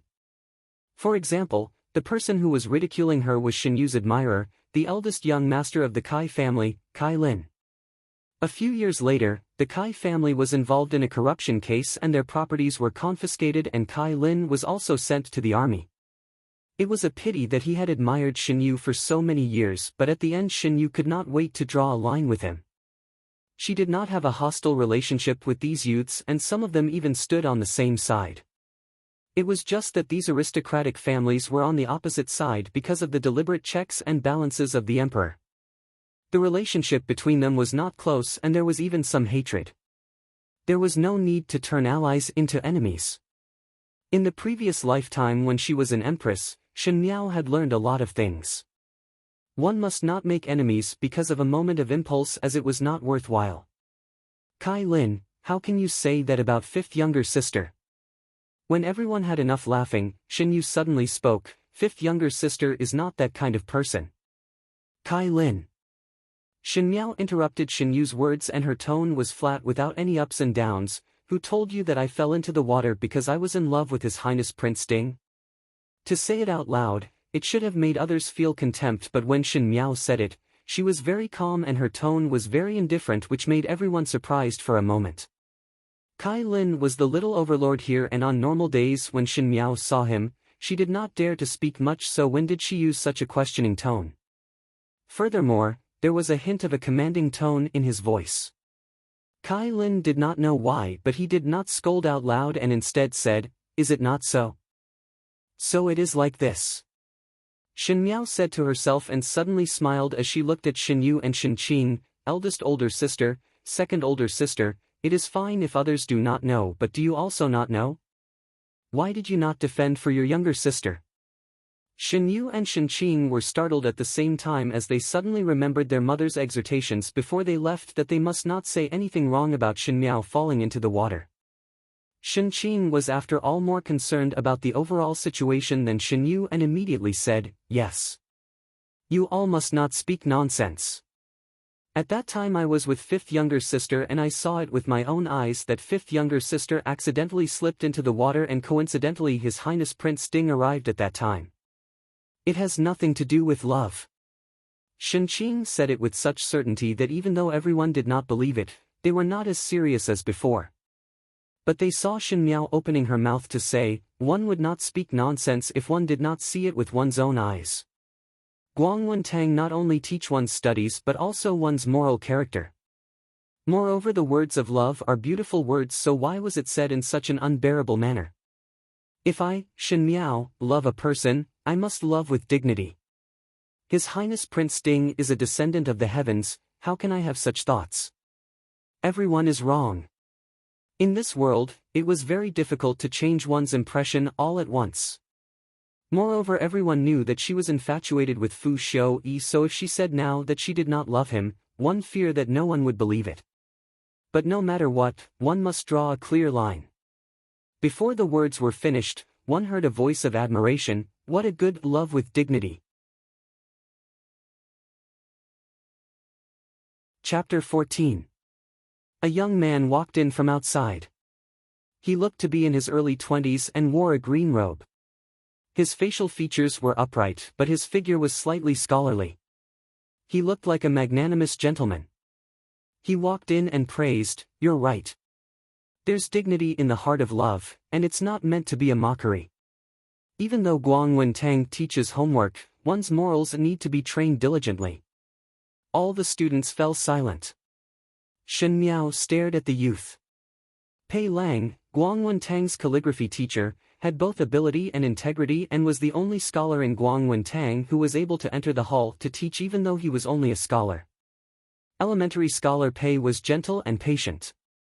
Compared to the other strict teachers, he deserved more respect from the students.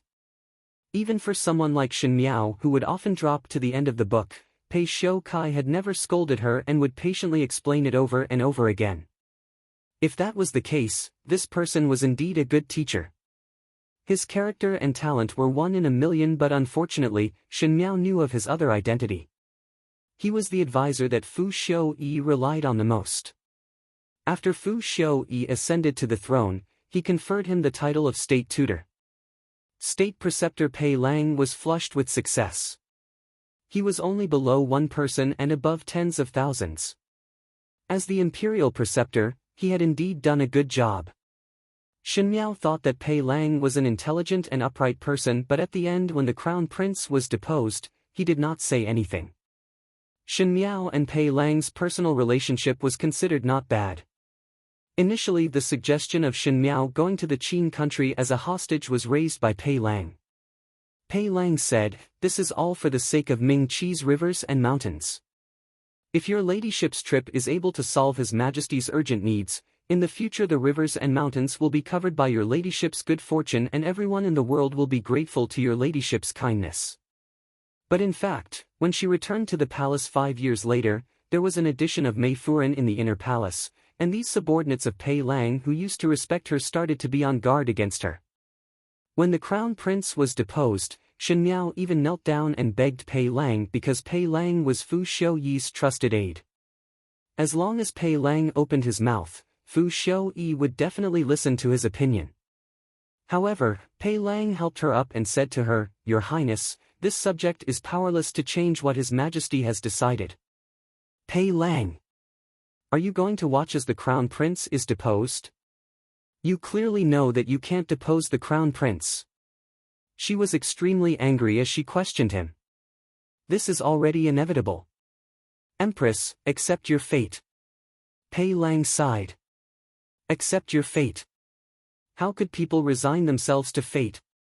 If he were to be reborn and still have to accept his fate, wouldn't that be too lamentable and hateful? Shen Miao stared at the youth in front of her. He was open and aboveboard. He did not help when someone was in danger, he had a gentle temperament, and he was also cold and ruthless. As a subject, everything was for the sake of the empire. Pei Lang was a loyal subject. But As long as he stood on Fu Xiuyi's side, he was destined to fight with her till death. At this time, Fu Xiuyi should not have subdued Pei Xiu Kai yet, so should he cut off the possibility of pulling Pei Xiu Kai to his side? It was better to be straightforward. Kill him in the cradle first. Pei Xiu Kai put down the scroll in his hands and was acutely aware that there was a pair of eyes staring at him. He raised his head and met Shen Miao's gaze. Shen Miao's seat was slightly further back, but even so, she still stubbornly and properly looked at him. This kind of feeling was somewhat strange. Pei Xiu Kai felt that this gaze contained a kind of scrutiny and judgment, as if weighing the pros and cons and judging something. Extending a little further, it was a kind of looking down with a kind of fastidious attitude. His actions paused as he wanted to see clearly what Shen Miao's expression was, but he saw the young female pick up the brush on the table and lower her head. Pei Lang smiled in his heart and shook his head. How could a young lady have that kind of condescending expression? As for judging and scrutinizing, that was even more impossible. Shen Miao was the most stupid and timid person in the entire Guangwen Tang. Chapter 15. He tidied up his things and started today's lesson. All the second-year students were somewhat drowsy. Calculation lessons were easy to make people feel bored, and no matter how wonderful Pei Xiu Kai's teaching was, they were all 14 or 15-year-old youths and it was the age where they were jumping around, so how would they be able to listen? In addition, it was a good autumn day and everyone was dozing off.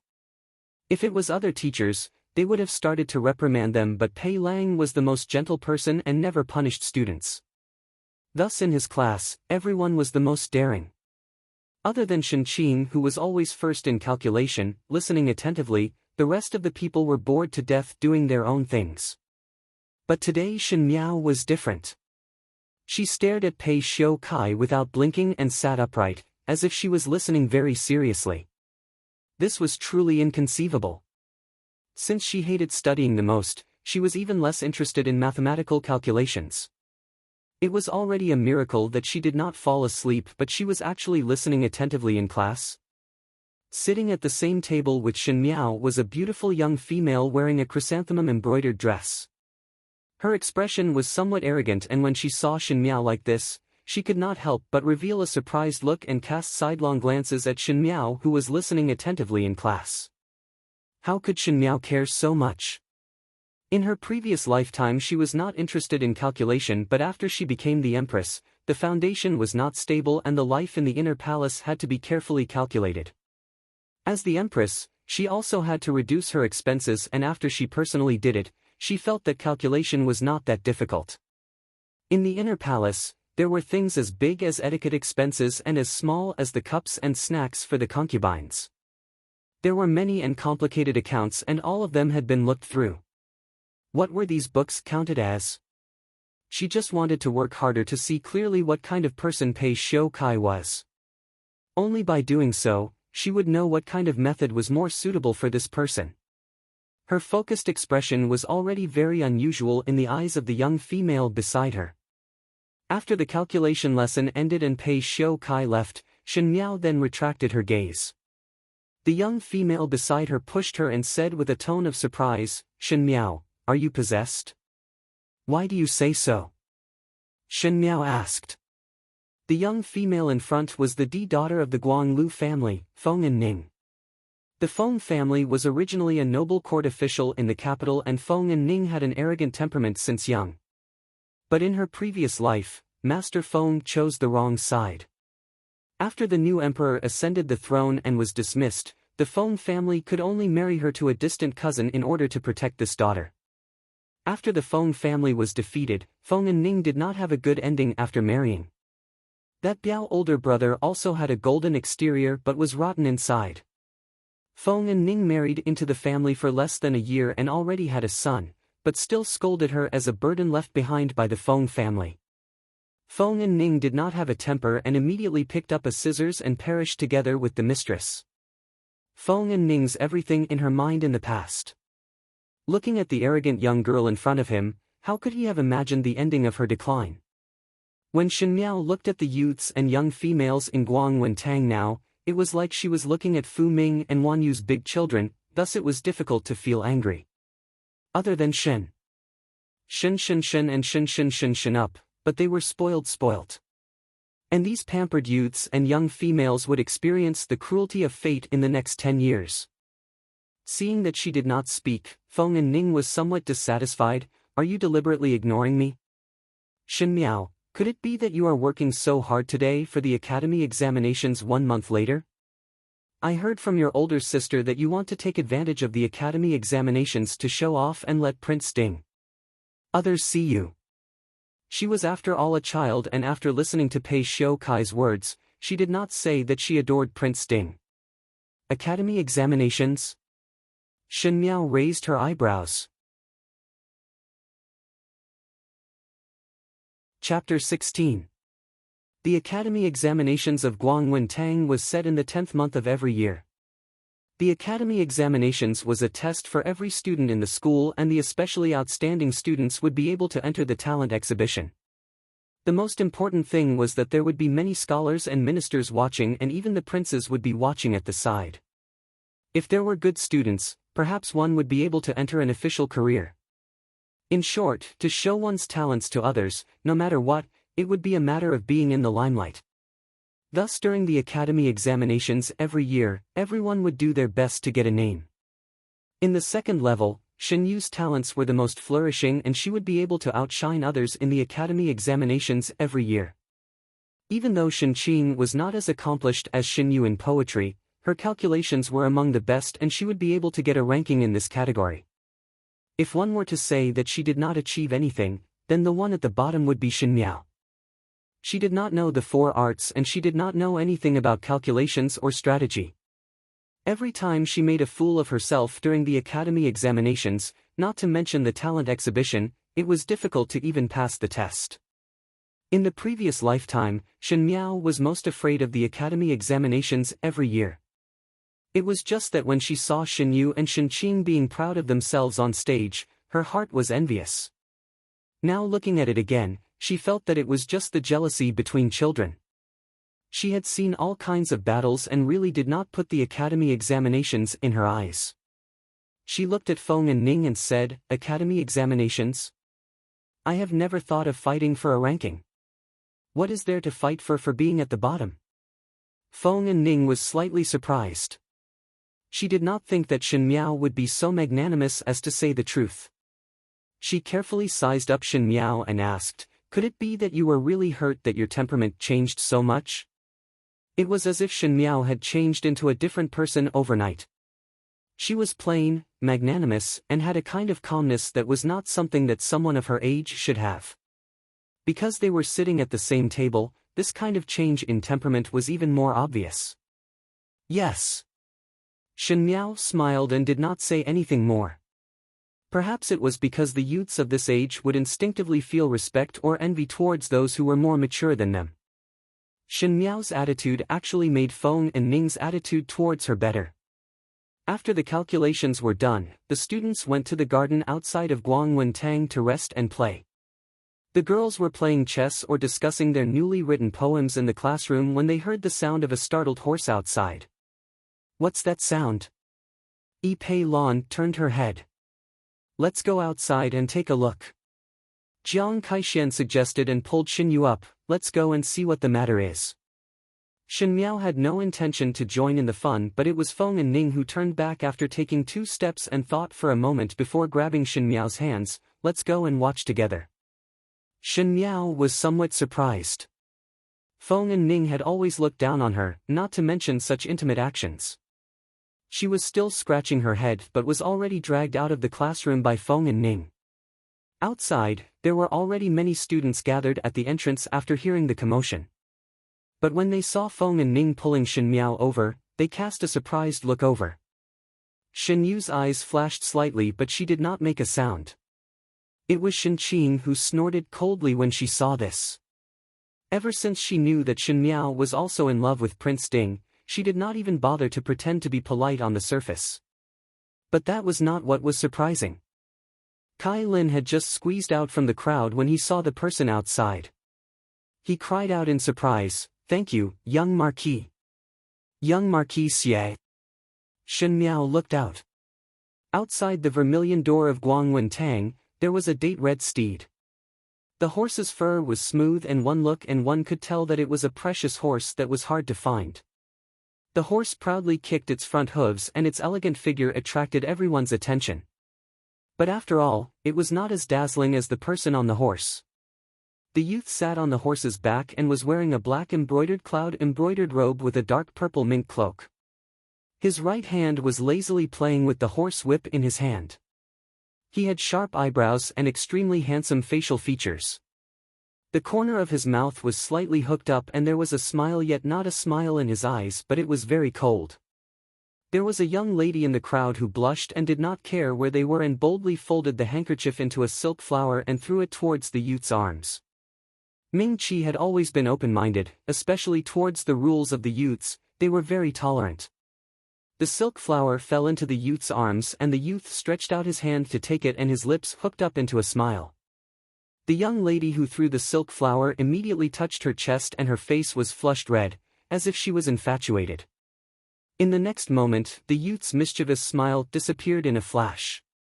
The silk flower fluttered and fell to the ground and landed under the red horse's hooves, where it was crushed into a ball. He lazily sat up straight. He was born with a strong sense of aggression, but because of his handsome face, that attractiveness was magnified incisively and vividly. He was born with an existence that one could not move away from. Really a cold and vile person. Yi Pei Lan muttered, "It is the little Marquis of the Xie family." Shen Miao raised her eyebrows. The little Marquis of the Xie family, Xie Jingxing. The current aristocratic families of Ming Qi were more or less meritorious since the founding of the country when they accompanied the late emperor to conquer the country. After passing through generation after generation, some aristocratic families were only left with the name and were empty inside. Some aristocratic families were more prosperous and had a bright and beautiful life. There were civil officials like the Feng family and also military officials like the Shen family. If one were to say that the Shen family was a military family for several generations, they had honestly led the troops to war and were recognized as honest people. Then the Xie family, even though they had a large military force in their hands, they were all muddle-headed people inside and out. The current emperor was also helpless against the Xie family. Most likely there were a few rebellious bones in the Xie family's bones. The things that they did were all shameful things, for example ignoring the orders from the capital that was thousands of miles away to retreat and insisted on pursuing the victorious attack. At the end, they even glorified it by saying, when the general is outside, the military orders can be accepted and not accepted. But the heavenly family could not do anything to the Xie family because the Xie family was invincible. The Shen and Xie family had an antagonistic relationship and there was the deliberate estrangement and provocation by the late emperor to make mutual checks and balances to stabilize the court. Shen Xian and Marquis Xie's political views had never been in harmony. Shen Xian could not bear to see Xie Ding's radical and treacherous ways on the battlefield and his unorthodox methods. Xie Ding could not bear to see Shen Xian reading military books when fighting a war as he was conservative and inflexible.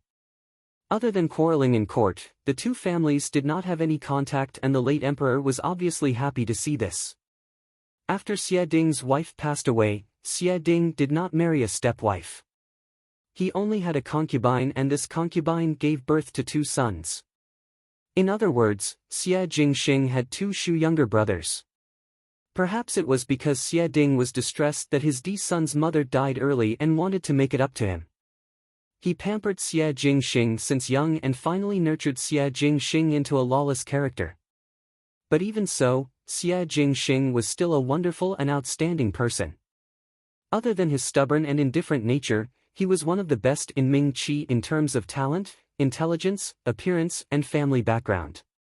Otherwise, there would not be so many young ladies secretly admire him.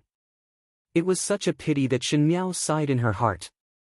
Such an outstanding youth had at the end a tragic ending of having his heart pierced by thousands of arrows and being skinned and air-dried. Perhaps the pity in her eyes was too obvious that youth suddenly looked over and his eyes that were as deep as the stars slightly flashed as he looked at her with an unclear meaning. Chapter 17. Shen Miao lowered her head and put on an embarrassed look. Xia Jingxing died at the age of 26. The Fu family wanted to punish the Xia family, and the imperial family of Ming Qi became more muddle-headed and incompetent. Instead of thinking about how to develop the country's strength, he was thinking about self-preservation. The hairpin family was a threat. Just like what Fu Shouyi said, the Shen family was an honest person and the Xia family did not listen to commands, so naturally they were the thorn in the late emperor's eyes. Coincidentally, the Xiongnu invaded and the Xia family led the troops into battle. Xia Ding led the troops into battle. General Xia, who had been unbridled on the battlefield for his entire life, was finally annihilated. Xia Jingxing waited for his father's return at the end of the year in the capital, but in the end, he waited for a coffin. Xia Ding's death was not the end. When he was buried, the commoners of the Ding capital voluntarily sent Xia Ding off and the entire country was in mourning. This was a great taboo for the royal family. Thus not long after, he appointed the young Xia Jingxing to represent his father. This was not Xia Jingxing's first time on the battlefield, and like the Xia family, the talent he displayed on the battlefield was enough to make the enemy tremble with fear. But knowing that there was something fishy about Xia Ding's death, the imperial family's edict almost pushed Xia Jingxing to a dead end. Xia Jingxing still accepted the imperial edict and went to the battlefield, but he was defeated. That day, he was exposed to the enemy's target and ended up with thousands of arrows piercing his heart. Not only that, for some unknown reason, the corpse was taken away. The Xiongnu skinned it and dried it before hanging it on the city wall to serve as a warning to others. The tragic ending was staged once again and the entire Ming Qi was in mourning. Both father and son died on the battlefield. The common people could only see the ferocity of the Xiongnu and the bravery of the general, but they could not see the turbulent undercurrents of the conspiracy.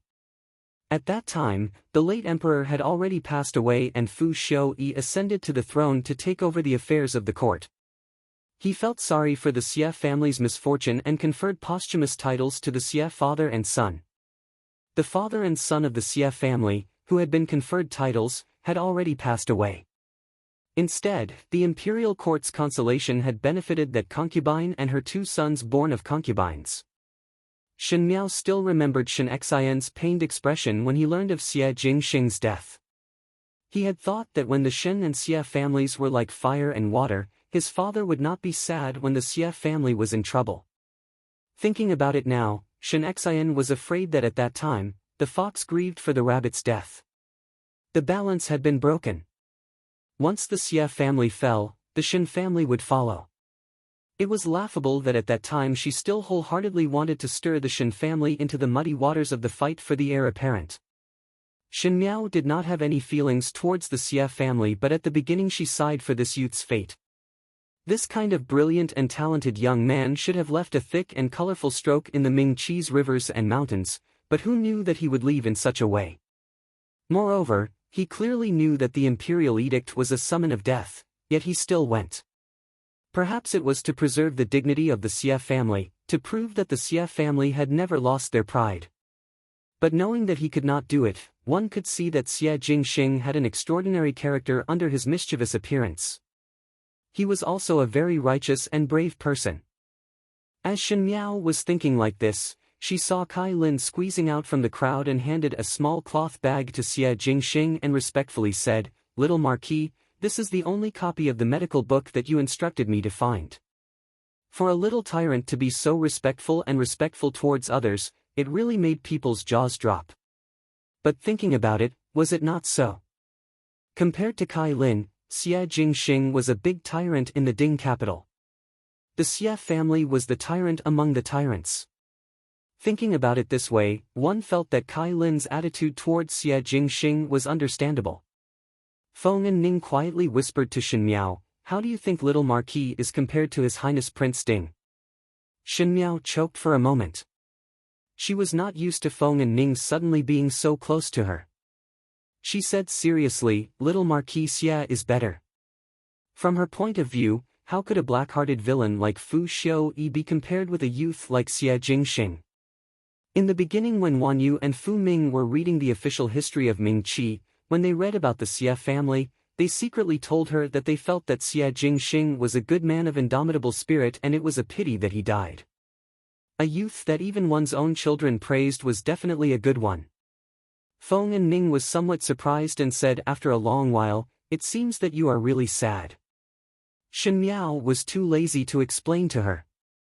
She saw Xie Jingxing, who was on the horse, took the bundle and tied it to the saddle. He glanced at Kai Lin and did not say anything before confidently whipping his whip and left. The billowing dust that the horse stirred up was unable to cover the charm of the youth on the horse. It was as if the rising sun in the sky was naturally dazzling. Kai Lin was somewhat disappointed and the surrounding young females could not hide their disappointment. Most likely they were hoping that Xie Jingxing could stay longer. What was strange was that Xie Jingxing was the only one who was famous among the young females, yet the youths were not jealous of him. Perhaps it was because his style of doing things was different from others and it was really enviable. Shen Miao covered up the deep thoughts in her eyes. If the Xie family was toppled, the Shen family would also usher in a monstrous disaster. Since the two families had a relationship of interdependence, could it be eased a little? If that person from the Tian family wanted to take action, perhaps they would have to consider if they had the ability. Save the Xie family and save Xie Jingxing. As long as it was like this, it would increase the Shen family's bargaining chips. The Shen family was honest and kind while the Xie family was domineering. The imperial family would first deal with the Xie family and perhaps she could make a deal with the Xie family. Xie Jingxing rode all the way and finally reined in his horse in front of a tavern. He got off the horse and walked into the innermost part of the tavern. In the side room, a white-clad gentleman with delicate features smiled when he saw him, third younger brother. "Take it." Xie Jingxing threw the bag in his hands over, "Do not look for me for such matters in the future." If it was not because Gao Yang had asked him to find the only book on medical skills, he would not have gone to look for Kai Lin and would not be like a fool in Guangwen Tang for people to watch. Thinking of that silk flower, he felt some disgust as he patted his clothes. Gao Yang knew that this junior brother of his had always been misophobic, so he smiled slightly and joked, "With your temperament, you should move around more. Those students' age are similar to you, so you should learn to be lively like them." He paused and a mischievous smile floated on his face. "Perhaps there are cute young ladies. You are just at the right age. What is the matter with being alone all day?" Xie Jingxing was already used to his senior brother's serious appearance but boring character. He turned his head slightly impatiently, but his mind was thinking about the pair of eyes that he just saw. The eyes that were as clear as a cub contained deep sorrow and helplessness. That kind of expression made him startled for a moment before the owner of that pair of eyes lowered her head as if she was shy. But what kind of person was Xie Jingxing? When he was young, he had followed his father to travel extensively and fought in wars and killed people, thus he had developed a pair of fiery golden eyes. That girl most likely wanted to pretend to be in love with him, but unfortunately she did not know that her own pair of eyes were as deep as a pool of stagnant water without a single ripple. It was really interesting. Chapter 18. When Shen Miao left the academy and returned to the Shen residence, it was already late. Shen Yu and Shen Qing still did not go with her and Shen Miao was too lazy to bother with them. Old Shen Furen had already rested, so she went back to the western courtyard. Just as she reached the western courtyard, she heard a warm voice, "Young lady has finally returned." This old servant heard that young lady fell into the water and was very worried. "Now that young lady is well, the stone in my heart is finally put down." Turning her head, she saw a middle-aged woman walking over. This woman was about 40 years of age and was slightly plump, had a slightly dark complexion and was wearing a green-colored jacket. Even though the style was ordinary, the material was not bad. There was a heavy silver bracelet on her wrist and her eyes were full of smiles. "Gui Momo." Shen Miao lightly replied. That woman did not seem to feel that there was anything wrong with her and kept on saying, "This old servant wanted to come over earlier but had not recovered and kept tossing and turning."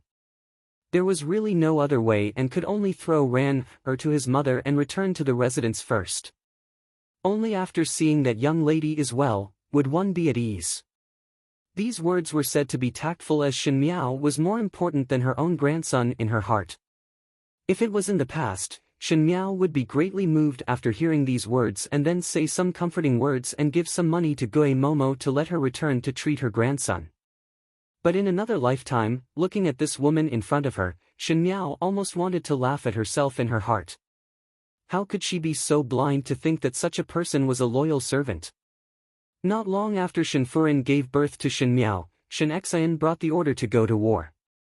Shen Miao was still young and could not travel, so Shen Furen could only bear the pain and leave her in the Shen residence. Old Shen Furen hired a wet nurse for her, and that was the current Gue Momo. Gue Momo was born in a farmer's residence, and at the beginning Shen Furen saw that she was diligent and honest. Afterwards, seeing that Gue Momo was able to nurse Shen Miao well, she was assured to stay by Shen Miao's side as an etiquette instructor. But in this world, people would change. The western courtyard in the Shen residence was sparsely populated, and the ones in charge were the two households of the eastern courtyard and old Shen Furen. Gue Momo initially honestly took care of Shen Miao, but the more time passed, the clearer the situation was, and without hesitation, she sought refuge with old Shen Furen in the eastern courtyard. Gue Momo had a flattering character, and initially when she was determined to marry Fu Xiaoyi, Gue Momo also fanned the flames. But the most hateful thing was that when old Shen Furen brought her distant niece to seek refuge in the Shen family, that niece's innocence was taken by eldest brother, Shen Qiu, and insisted on eldest brother's responsibility. At the end she became her sister-in-law and made eldest brother's inner courtyard into a foul atmosphere. Gue Momo was the witness that the niece was humiliated by Shen Qiu. Now that he thought about it, it was really a lame show. Once unfaithful, 100 times unfaithful. Moreover, for a person like Gue Momo who had been disloyal for 100 times, she naturally had to clean her up properly. It was better to kill a dog that ran out like this than to keep it. Gue Momo waited for a long time and did not hear any reward from Shen Miao. Thus the loving expression that she maintained on her face became stiff for a moment. She could not help but raise her head to look at Shen Miao, but saw Shen Miao looking at her indifferently without any special emotions. Her heart thumped and she did not know why, but there was a feeling of guilt. In the next moment, she heard Shen Miao's indifferent reply, "Oh. Then it is really hard on Momo." Gu lightly snorted and looked at Gue Momo with some ridicule. She had always looked down on Gue Momo's kind of flattering and vile appearance, as she relied on her position as young lady's wet nurse to act like a tyrant in the western courtyard. Unfortunately, her own young lady was previously coaxed by Gue Momo and listened to a lot of Gue Momo's slanderous words, causing the original servants in the western courtyard to lose heart. Now it was good. After young lady woke up from falling into the water, it seemed that she had seen a lot of things clearly. Now that she had such a lukewarm attitude towards Gue Momo, it made Gu Yu's heart greatly comforted. Gue Momo smiled embarrassedly. She also could not figure out why Shen Miao treated her so coldly today. Thinking that it could be that Shen Miao was in a bad mood because of falling into the water, she smiled and advised, "This old servant will advise young lady not to be too sad and protect one's body. Young lady is like a flower and His Highness Prince Ding's heart would definitely like you. There will be a day." She had always said pleasing words and usually picked the words that Shen Miao liked to say to gain Shen Miao's favor. But when these words came out today, Shen Miao's expression changed. Is Momo trying to tarnish my innocence by saying such words? Shen Miao coldly said, "Even though father and mother are not in the general's residence, I am still the young lady of the general's residence and also the mistress of the western courtyard. Normal families would want to know of my innocence. For Momo to say such words, is it not to deliberately trap me in water and fire?" Gue Momo was surprised for a moment and subconsciously said, "How can young lady say such words? This old servant is doing it for your own good. So to say that it is my fault?" Shen Miao sneered, "That is also good. Why not ask old Furen about it? Nowadays the innocence of the daughters of the general's residence is like cabbages. Even cabbages are only worth a few copper coins. Gue Momo, you said it in such a grandiose manner that I cannot help but ask if I am too lacking in etiquette. Perhaps she did not expect that Shen Miao would suddenly change the momentum. Even if she was in a bad mood, she should not take it out on herself. Gui Momo was used to being domineering in the western courtyard, and usually Shen Miao was manipulated by her very well. But today she was humiliated in front of Gu Yu and Jingzhe, so she was somewhat angry in her heart and could not help but say, "Young lady's words are really disrespectful to this old servant. This old servant has followed by young lady's side for more than 10 years. How can young lady think that this old servant is deliberately harming others? Presumptuous." Jingzhe said loudly, "Young lady is the mistress." "Gui Momo, how dare you speak to young lady like this?" Gui Momo was shocked and was also annoyed at herself for being agitated just now. But words that were said were like water that was spilled, and there were many servants surrounding them to watch the show. She only thought that Shen Miao was a young lady that was easily coaxed and quickly softened her voice. "Young lady, this old servant is really distressed for young lady. This old servant had followed young lady for so many years and had long treated young lady as my own child. Just now it was this old servant's words that were wrong. Young lady must not be angry and be careful not to harm your health. Treated her as her own child?" Shen Miao sneered in her heart.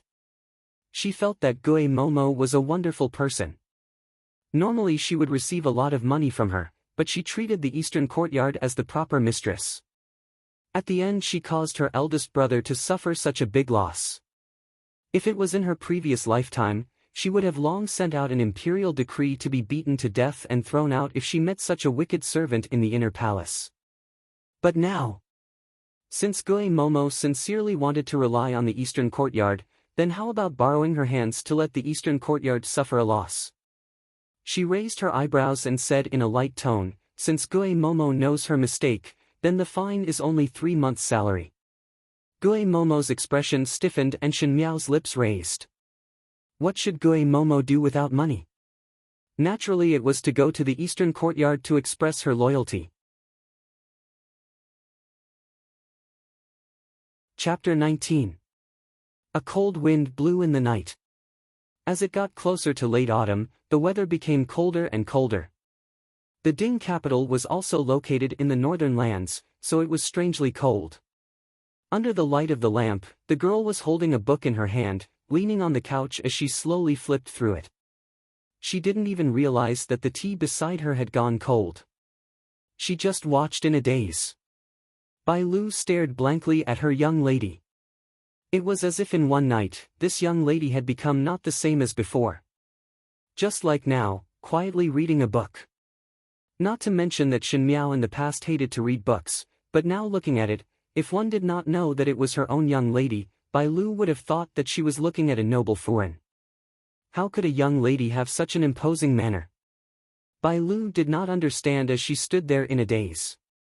Until Shuang Jiang came over and pushed her and softly reprimanded, "Why are you standing there foolishly for?" He walked over and draped the cloak over Shen Miao before advising warmly, "Young lady, it is not early anymore and one still need to go to Guangwen Tang tomorrow. It is better to rest early." Shen Miao shook her head. "Go and rest first. I'll watch for a while more." How could there be the logic of the maids resting first when the mistress did not sleep?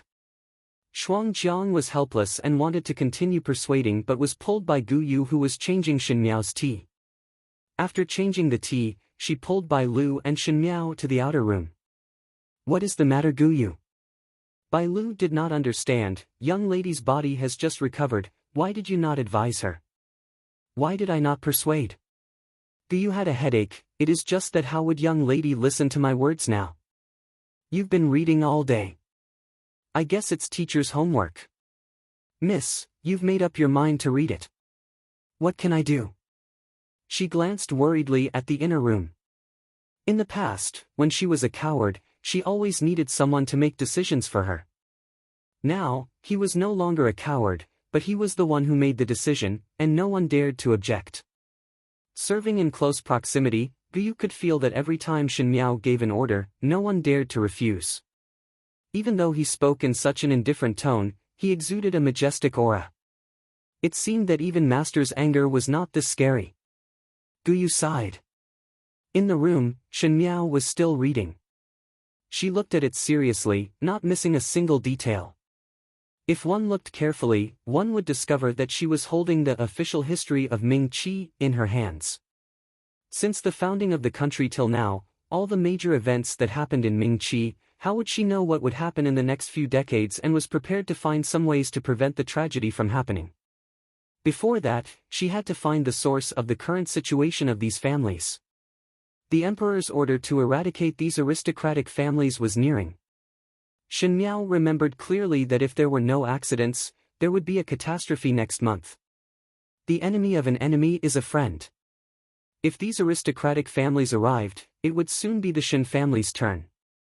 Before Shen Xian returned, the Shen residence could only be supported by her alone, and she also had to guard against those jackals and wolves in the eastern courtyard. Shen Miao's expectations were not wrong.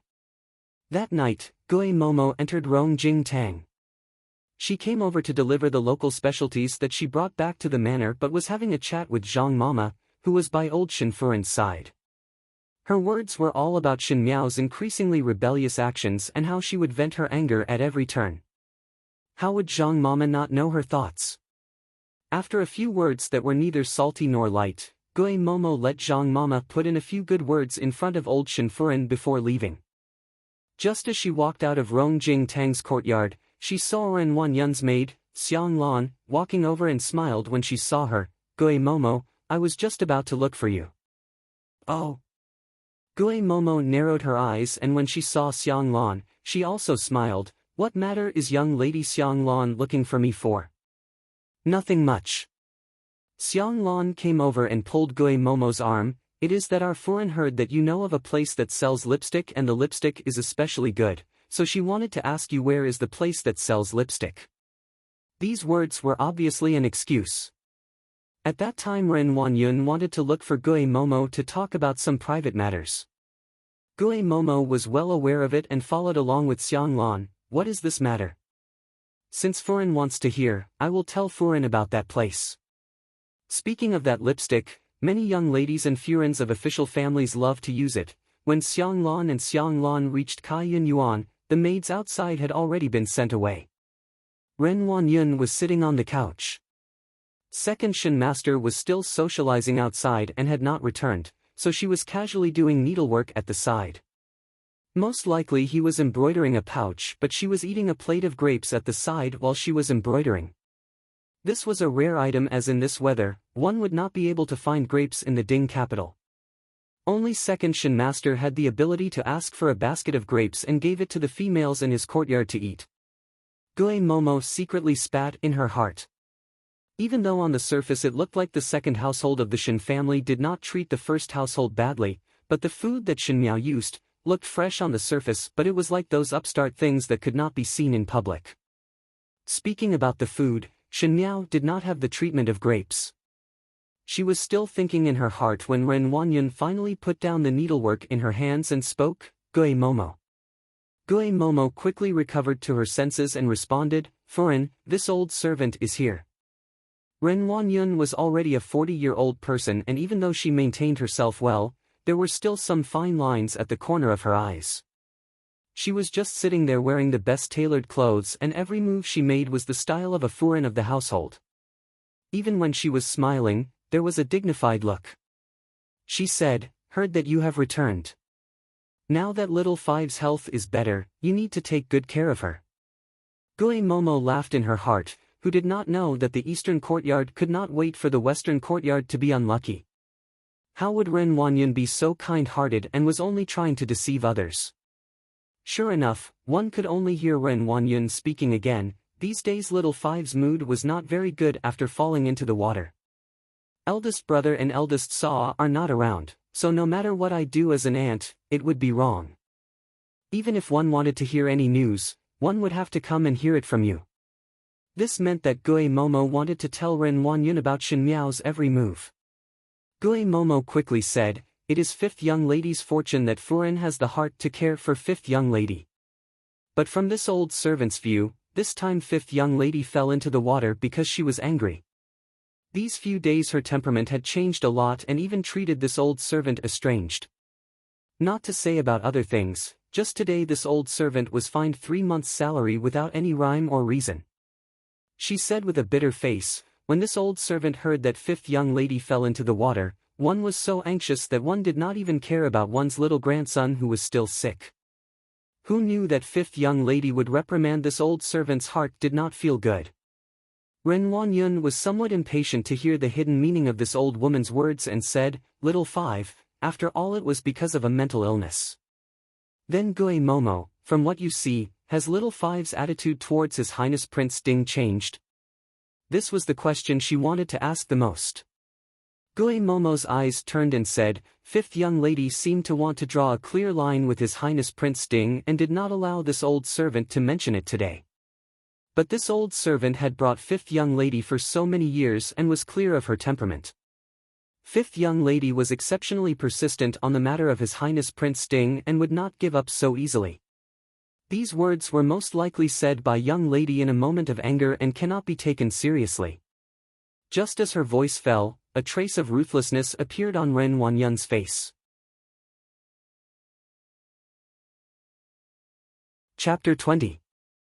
After Gue Momo left, Shenqing walked out from behind the screen. She climbed to Ren Wanyun's side and snuggled up to her mother. Her tone was filled with unconcealable anger. "Mother, Shen Miao is not willing to give up His Highness Prince Ding. What should I do?"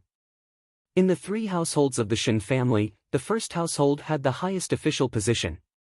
If Shen Miao begged Shen Xian to bestow a marriage, it was very possible. But she also loved Prince Ding, and if Shen Miao succeeded, what would she count as? His Highness Prince Ding was such a handsome person, how could he be occupied by Shen Miao, that stupid and ignorant person? Every time she thought about it, Shenqing would be 100 times unwilling. "Do not worry. In this Shen residence, no one can be bigger than you." Ren Wanyun said, "Shen Miao is stupid and there is nothing to fear. Mother naturally has ways to prevent her from marrying His Highness Prince Ding, but it is you." She sighed, "There is no harm in looking at the people in Chou Shui Yuan seriously. Do you think that second girl is a good person? You have such thoughts, but it is not possible that second girl does not have such thoughts." "Shen Yu?" Shenqing frowned. "She also loves His Highness Prince Ding. How is it possible?"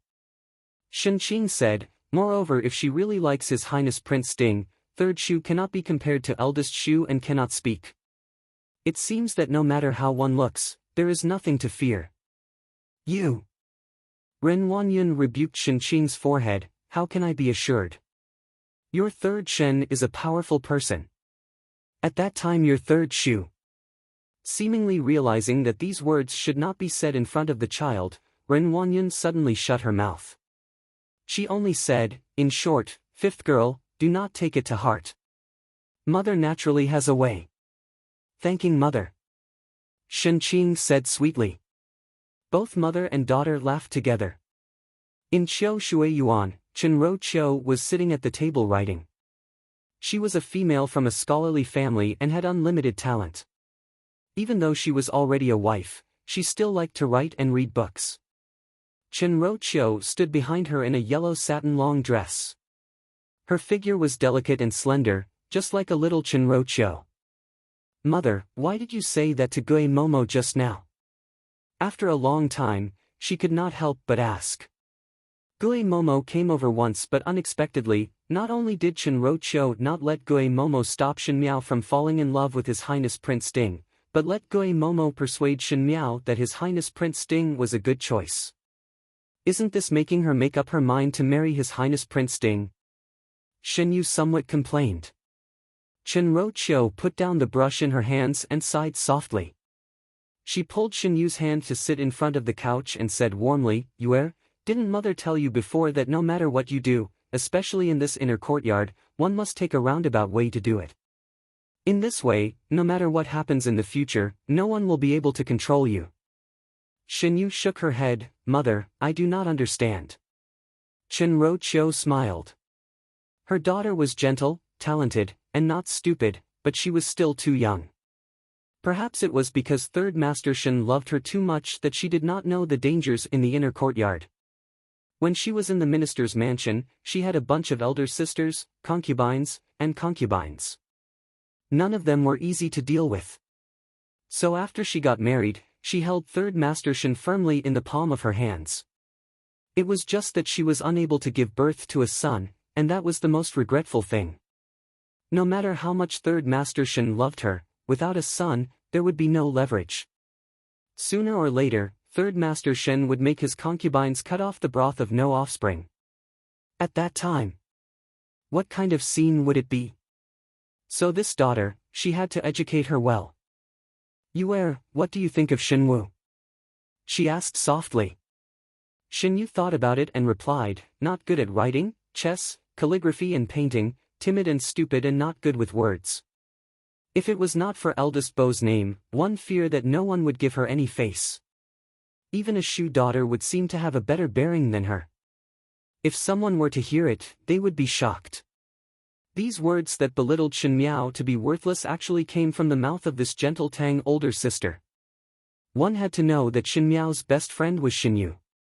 Perhaps it was like this in the past. Chen Roqiu shook her head, but after falling into the water, I see that Xinwu has changed a lot. Why does mother say so? Xinyu was puzzled. Chen Roqiu also did not know why she had such a feeling. Perhaps it could be said that a little girl had suffered a blow and spoke in a fit of pique, but Chen Roqiu had seen a lot of people and compared to her own astute second saw, she could see people more clearly. Shen Miao had become smarter. Her conversation with old Furin in Rongjing Tang and the way she behaved were completely different from before. Could it be that Prince Ding's matter had given her such a blow, or was there an expert by her side to guide her? No matter what, one must not take it lightly. Perhaps she had suffered a blow from Prince Ding. But Yue, mother had told you before that intelligent females do not deal with females but deal with males. Chen Roqiu's voice was soft as if she was singing, since you also like His Highness Prince Ding, why put all your eyes on Shen Miao? No matter how powerful your eldest beau is, there is no such thing as a man in the world that would love a stupid and ignorant female.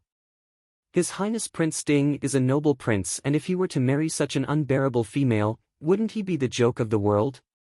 But Shen Yu was somewhat wronged. Listen to mother's words. Not only do you not alienate Shen Wu because of this, you must also be friends with her like before. You must be more diligent and let everyone see your talent and beauty. The more outstanding you are, the more stupid she would appear. Chen Roqiu smiled as if she was gossiping, but the words that she said were sharp. I let Gui Momo persuade her to continue to love Prince Ding. For such a stupid female to fall in love with him, it would show that she is a joke that does not know about herself. His Highness Prince Ding would only hate her more. Like this. Shen Yu seemed to understand a little. Chen Roqiu touched her head. You are a smart child and should understand mother's meaning. So to persuade her to continue to love Prince Ding and make a fool of herself in front of Prince Ding. Only in this way would His Highness Prince Ding notice the more outstanding you. Even if the entire world wants His Highness Prince Ding to marry Shen Wu, if you are able to let the person in His Highness Prince Ding's heart be you, then you will win. Mother.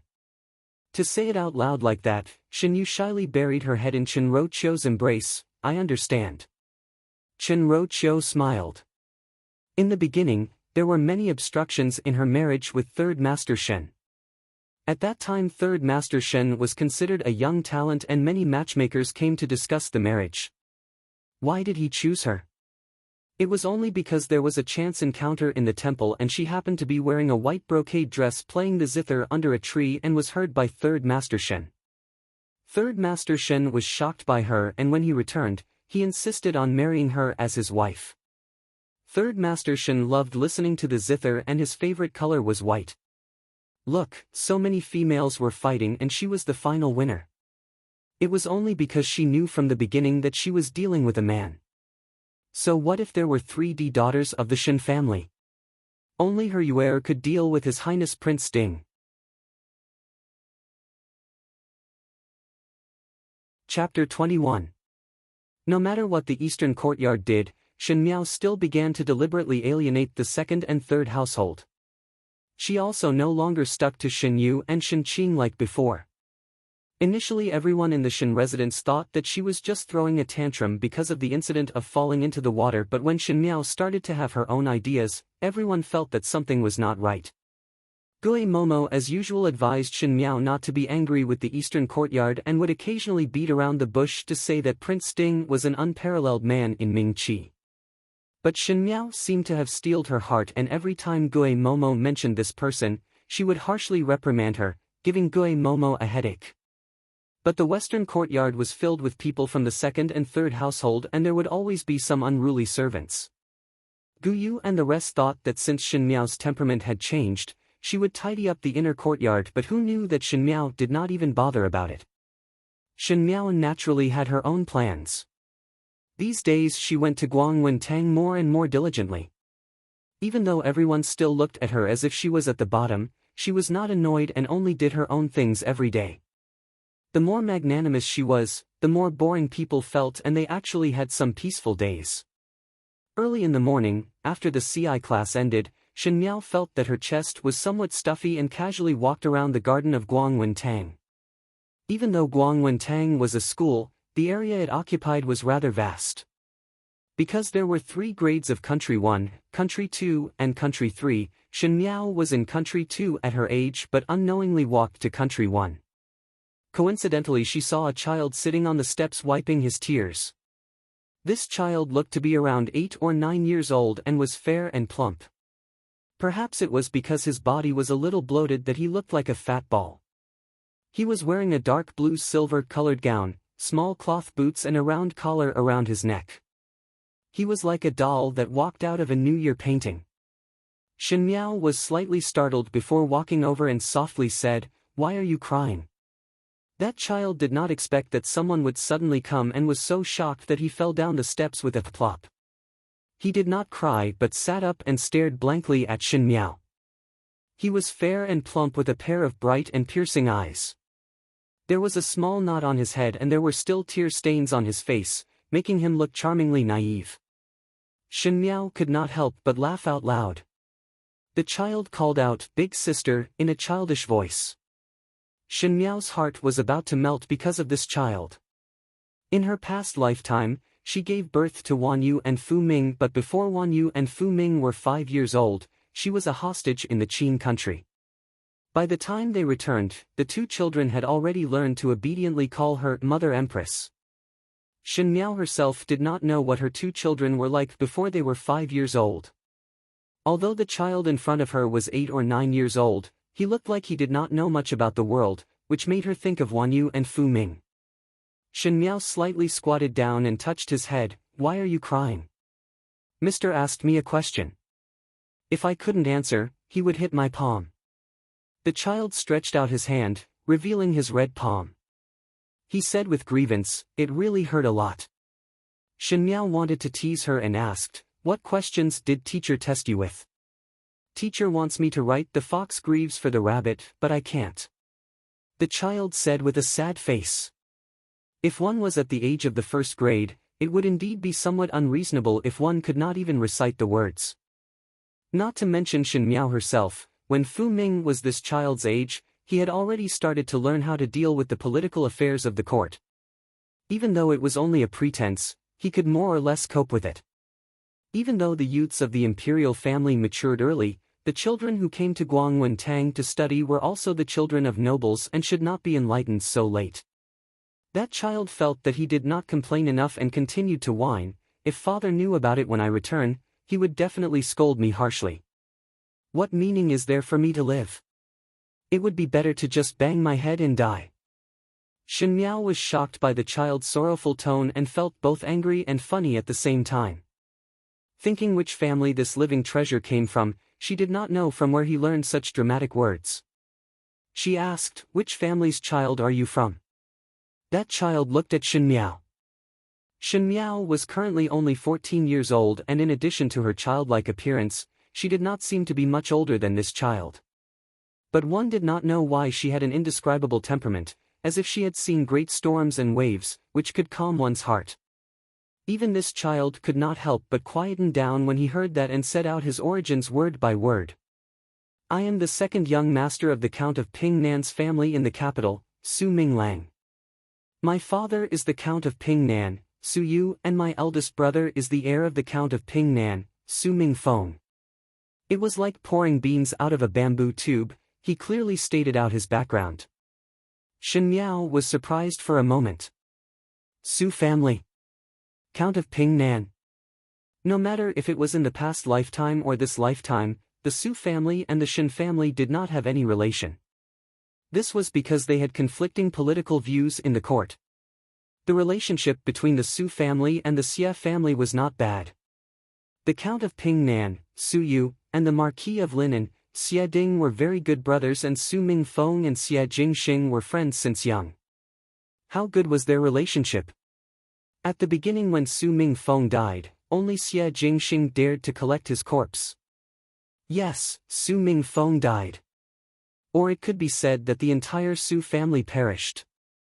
The late emperor found out the evidence of the Su family's embezzlement and private sale of soldiers and horses. Once the matter of soldiers and horses was involved, naturally there was no leeway. The imperial edict was so sudden and swift that there was not even a trial, and the family was directly executed on the spot. In broad daylight, the entire Su family's blood flowed from the east to the west of the Ding capital. When Xie Jingxing knew of the news, it was already too late, and there was not a single survivor in the Su family. None of the people who were on good terms in the past came forward, and it was Xie Jingxing who personally went to collect the corpse of the Su family's master. After that, Xie Ding went to the late emperor to ask for forgiveness and requested to be buried on account of the Su family's meritorious services for Ming Qi. The late emperor allowed it, and the Su family's funeral matters were handled by the Xie family. Shen Miao remembered very clearly that when Shen Xian came back at the end of the year and knew of the matter, he sighed. The Su family's demise was 2 months later. Very quickly, this ignorant child in front of her also died under that cold imperial edict. Her expression suddenly became a little cold, and there was a hint of sternness in her eyes. The child could not help but shrink back a little. When Shen Miao looked at the child again, her tone was as gentle as before. Su Mingfeng? Is it that heir of the Su family who recently made great meritorious services and managed the military horses very well? Yes. The child raised his head and replied, Father said that His Majesty would definitely bestow eldest brother a scholarly title this time. Shen Miao smiled. She bent down slightly and got closer to the child and softly said, Did you not say that if your father knew that you are unable to answer teacher's question, he would punish you? I have a way to make him not punish you. What is it? The child blinked his eyes. You must promise me that you will not let him know that it was I who told you, then I will say it. All right. The child thought for a long while and nodded. Chapter 22. The Su family was a large family that was in charge of military horses. As long as it was a high-ranking official that was in charge of weapons, provisions, military horses, and so on, they always seemed to be a cut above the others. The status of the Su family's military horses was outstanding. Since the founding of Ming Qi, all of them were obedient. It was the same for the Count of Ping Nan, Su Yu. In his opinion, the Su family was full of flowers, and it would definitely last for a long time. Perhaps all loyal officials would think that as long as they were loyal, the royal family would not mistreat them. However, since ancient times, accompanying a ruler was like accompanying a tiger. Who could say for sure what was going on in this world? Su Yu was over 40 years old, and his wife could be considered to be in love. Although he had a few concubines, they all gave birth to daughters. He only had 2 sons of his first wife, so he was always particularly strict with his sons. The eldest son, Su Mingfeng, had entered officialdom at a young age and was still in charge of the military horses like him. In this half a year, he was even more outstanding than Su Yu. Some time ago, Su Mingfeng discussed with the veterinarians in the imperial hospital to reform some regulations on the military horses, and the number of horses that died due to the horse plague was reduced by half. This was a great merit. Next month, after the statistics of the military horses were done, Su Mingfeng would definitely be rewarded. The reward was secondary. The main thing was the glory it represented. Su had already passed the age of 40, and now that Su Mingfeng was at the right age, it was time for the son to take over his father's business and expand Su Mingfeng's fame. If Su Mingfeng was more outstanding, perhaps he would become the next crown prince's confidant. Su Yu was naturally happy that his eldest son was so outstanding, but his youngest son gave him a headache. Most likely it was because the youngest son, Su Minglang, was obtained when his Furen was quite old, and Furen doted on him so much that he developed a spoiled temperament. Not only was he as outstanding as his eldest son, but he was also lagging behind his peers. Originally Su Minglang was not the eldest son and naturally did not need to inherit the position of the heir, thus it did not matter if he was a little stupid. However, Su Yu had a stubborn personality. How could he tolerate anything bad happening to his son? Thus every time he came back from Guangwen Tang to do a homework test, his youngest son would receive the scolding and Furen would protect him. It was really somewhat chaotic. On this day, Su Yu was discussing matters with Su Mingfeng in the study. The father and son had endless topics to talk about regarding the military horses. Old Master Su was delighted. He had given birth to such an outstanding son, so what was there to be dissatisfied about? As they spoke, they talked about Su Mingfeng's reward that would be coming next month. In my opinion, His Majesty will definitely confer an official title this time. Let's not talk about the jewels for now. Father only hopes that your career will be more stable. Now that the Xiongnu were getting restless, they needed to pay more attention to their military strength. Mingfeng, as long as you are valued by His Majesty, our Su family will only go further in the future. Your younger brother is still young. The Su family still needs you to take up the mantle. Su Mingfeng nodded his head. He was in his youth, and there was an air of righteousness between his brows. However, he couldn't help but reveal a hint of pride in his eyes. This was the most promising period for a young man. What's more, it was his father's affirmation. Even though he had always been calm and steady when it came to official matters, he was elated at this moment. Both father and son were in a good mood when they heard a servant call from outside the door, "Master, second young master is back." It was the time when second young master Su Minglang was leaving school. Every day after school, Su Minglang would be called to Master Su's study to test his homework. Today was no exception. Master Su had a headache as he held his forehead. Looking at his outstanding eldest son and then looking at his second son who was as stupid as a piglet, it was somewhat comical. Su Minglang would come to the study every day, and in the end, he would make Su Yu so angry that he would be flipped upside down. It was the same today. Su Minglang slowly entered the study and his lips curled up before calling out, "Father, eldest brother." He was like a round ball, so silly that it was cute. Su Mingfeng smiled as he touched his younger brother's head. "Minglang, is it good in the academy today?" Su Minglang pursed his lips and did not speak. Every time he did this, it meant that it was not good. Not good at all. He was reprimanded by teacher. Master Su put on a straight face and said to Su Minglang, "Stretch out your palm." Su Minglang shrank a little and stretched out his hand aggrievedly. One could see that there were a few red marks on his white and tender palm. If it was not the marks of being hit by a board, then what was it? Master Su had an expression of having expected it, but it was Su Mingfeng who was somewhat distressed for his younger brother and asked, "Why did this teacher hit so heavily? He is just a child." "It is because you all pamper him all day long that he is spoilt." Master Su flew into a rage when he heard it and said angrily, "What went wrong today?" Little Su Minglang paused for a moment before saying bashfully, "Teacher asked me to silently grieve for the death of a rabbit, but I am unable to do it. What do you want me to say about you?" Master Su's face was pained. "You can't even silently say the word. Look at those young masters of your age, which one is like you? When your eldest brother was your age, he had already started to learn how to ride the military horse. My Su family's face is almost thrown away by you."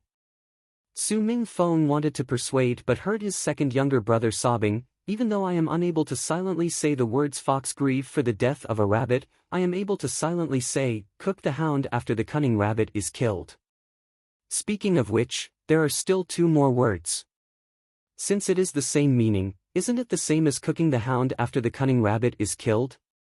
Nonsense. Master Su simply did not know what to say. Su Mingfeng smiled and said, second younger brother, these 2 words do not have the same meaning? Then what is the meaning? Su Minglang looked up and asked. Fox grieve for the death of a rabbit means that when the rabbit dies, the fox feels that it has the same fate and feels sad. But the meaning of cooking the hound after the cunning rabbit is killed is that when the rabbit dies, the hound that was used to hunt had no value and was also cooked. This means that once there is no use value and cannot be used for benefits, then those tools can be discarded. Cooking the hound after the cunning rabbit is killed is somewhat similar to burning the bridge after crossing the river. Su Mingfeng was a good older brother and patiently answered his younger brother's question. It was Su Minglang who shook his head and still had a puzzled look on his face. Since it is something that would happen after the rabbit dies, then it should not be exactly the same. After all, the rabbit is dead. Just as Su Mingfeng was about to explain, he saw his father's expression suddenly paused and softly repeated, the rabbit is dead? Yes. Su Minglang spread out his palms and his chubby face still had an innocent and stubborn expression. After all, the rabbit is dead. Doesn't this mean that as long as the rabbit dies, the fox and the dog would be out of luck? Since everyone would be out of luck, then the meaning of these words is the same. Naturally, it was a rule that the hound would be cooked after the cunning rabbit was killed. The reason why a fable was a fable, there must be a big truth in life. When the rabbit died, the fox was smarter than the dog and could see its own ending. But who was the hound? What was the ending of the dog that helped its master to hunt the rabbit? Su Yu's expression gradually sank. Chapter 23. At the beginning of October, a major event happened. In the Ding capital, the heir of the Count of Ping Nan's family, eldest young master Su Mingfeng, suddenly contracted a serious illness and needed to recuperate at home. The Count of Ping Nan doted on his beloved son and together with his Furen, stayed at home to take care of eldest young master Su. The matters at the military horse farm were temporarily put aside and His Majesty bestowed some things to express his condolences and let a new person to take over the matters. The commoners in the Ding capital all sighed because of this. That eldest young master Su was a young talent and had made great contributions not long after he entered the official career. Seeing that he was about to have a meteoric rise and that his future was limitless, he suddenly contracted a serious illness. Indeed, the heavens were jealous of heroic talents. If this dragged on for 3 to 5 years, one feared that when he turned back, there would be no place for him to stand in court. The commoners saw it this way, but the colleagues in court were not sure. Some intelligent people said, "How is this illness? This is clearly avoiding calamity." Originally one thought that this Su family was like adding oil to a raging fire and was about to invite fire onto oneself. One did not think that one would be able to see the situation clearly and take drastic measures. When these matters reached Shen Miao's ears, she was standing in the courtyard trimming the branches and leaves of the begonia flowers. These few days in Guangwen Tang, because of eldest young master Su's matter, everyone had new topics to talk about and did not pay much attention to her. It was rare for her to be free for a few days. Now young lady like these flowers and grasses. Guyu smiled, these begonia flowers grow really well. The crimson petals of the begonia flower showed a bit of lively color in the chilly autumn day. When she was the Empress, she learned to manage the life of the inner palace, helped Fu Xiu-yi to win over the powerful ministers, went to Qing country as a hostage, and fought with Mei Furen. Most of the time, she lived in power and politics, so how could she have the mood to cut flowers and relax like now? Do you know why the begonia flowers bloom so brightly? She asked. Even though Guyu did not understand why her young lady would ask such a question, she still smiled and replied, "These are the seeds that the stewards brought back from outside."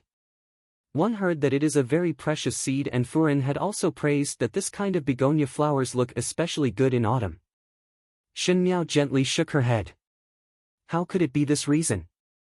Just like the gloomy and bitter cold place in the cold palace, even the outside of the cold palace was filled with flowers, but under those flowers, there were piles of bones. The most beautiful things in the world have the coldest reasons. Now that the Su family understood this, what would they do? She smiled. In the residence of Count Pingnan, young Master Su's courtyard was tightly guarded. Other than his personal servants and relatives, no one else could enter. One could only smell the heavy scent of medicine inside. Master Su had closed the door and refused to see any guests, refusing to see any outsiders. As a good friend of the Su clan's young Marquis Xia, he naturally had to pay a visit. The Xia clan's horse carriage was parked outside the Su residence. The servant was struggling to move the medicinal ingredients down from the top. The herbs were all packed in boxes, which was enough to show the care that the young Xia Marquis had for his good friend. In the study, Su Mingfeng was dressed in a green robe. Other than his figure being somewhat thin, his expression was as spirited as usual. Where was there any trace of a serious illness? Across from him, the youth in embroidered clothes frowned and asked loudly, avoiding disaster? Not bad. Su Mingfeng looked at his good friend and sighed. Now you have also seen that the Su family's momentum is getting better and better.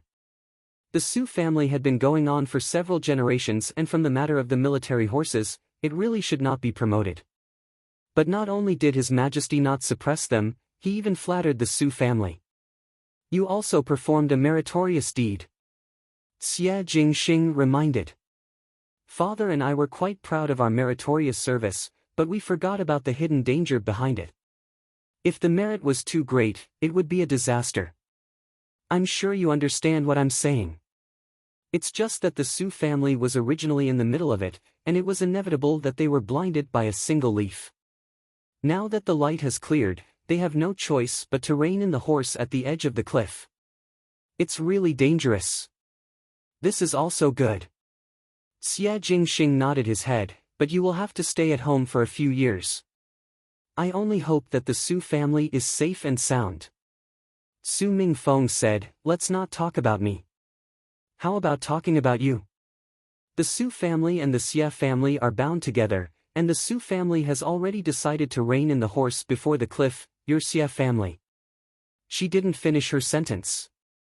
Xie Jingxing raised his eyebrows. What can he do to me if I do not enter officialdom? There is only one Marquis of Lineage in the Xia family, so he would have to take into account the public's opinion.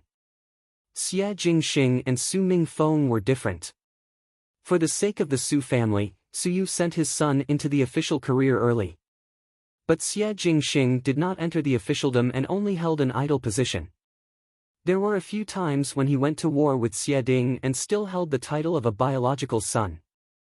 Even if the imperial family wanted to suppress the Xie family, they would not suppress a family that did not even have a son to take over. You have such deep foresight. Su Mingfeng could not help but laugh. I am not guarding against him. Xie Jingxing said lazily. He was indeed not guarding against the imperial family, but to go against his father. But he frowned and suddenly changed the topic. Why did you suddenly think of this matter? Originally I had reminded you several times, but you did not put it in your eyes. Su Mingfeng lowered his head in shame. Originally it was just a moment of pride and was proud of it, so how would one think so much? This time it is all thanks to my second younger brother. Your second younger brother? Xie Jingxing was originally lazily leaning against the chair, but when he heard it, he sat up straight and a strange look flashed in his eyes. That glutinous rice dumpling? It was not a strange thing that Su Minglang was a stupid dumpling, so how could he still remind the Su family about these things? Could it be that Su Minglang had taken the wrong medicine? Su Mingfeng explained the ins and outs of the matter, and at the end, he then said, if it was not for second younger brother's mistake, perhaps it would lead to a big disaster? Mistake? Xie Jingxing softly said to himself. Just at this moment, he heard a tender voice, eldest brother, mother, let me send you some snacks. Su Minglang was carrying a plate of flour-like flaky pastries as he walked in with his short legs. He was round and plump like a glutinous rice ball, and there were a lot of pastry crumbs on the corner of his mouth. It was obvious that he had secretly eaten a lot on the way over. These days, because of his inadvertent reminder, the Su family changed their strategy.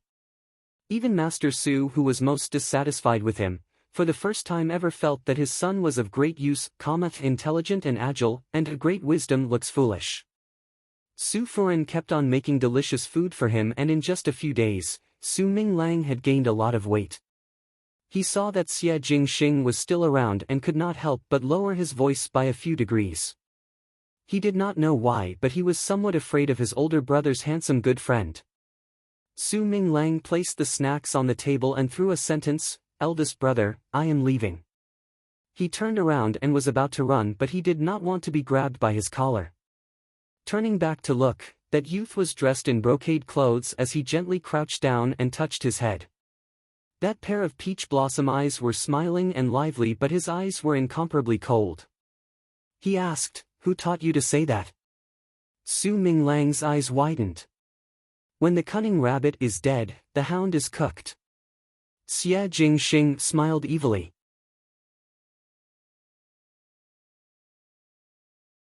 Chapter 24. The days always passed very quickly. As the weather got colder, the students of Guangwentang started to prepare for the academy examinations at the end of the month. Boys wanted to enter officialdom, while girls wanted to show off their talents, which would add a lot of value to their marriage in the future. Or perhaps, they wanted to catch the eye of a family of equal status. This was what the children of noble families had to do.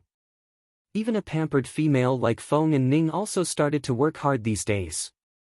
There was no need to talk about Shenqing and Xinyu, especially Xinyu, who spent all day in the east courtyard playing the zither and reciting poems, hoping to be in the limelight again.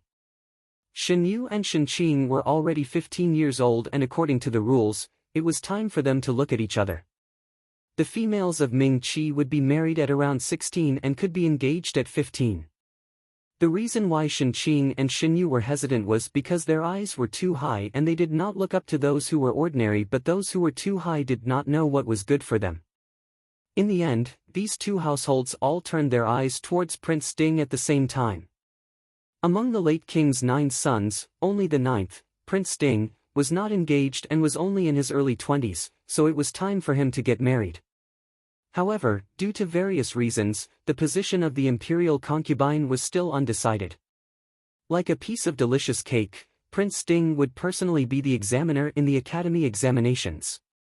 That was why many of the females were so energetic, hoping to gain a good impression in front of Prince Ding, wishing that Prince Ding would fall in love with them at first sight. Shen Miao did not have such thoughts. Even if she had another life, she would still be a woman who was not exposed to the moon. She did not know how to recite poetry, nor did she know how to play the zither or dance.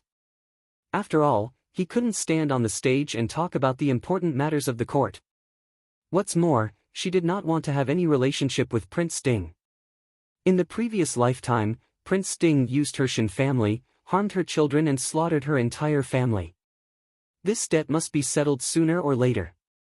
Since it was a blood feud, how could they be husband and wife?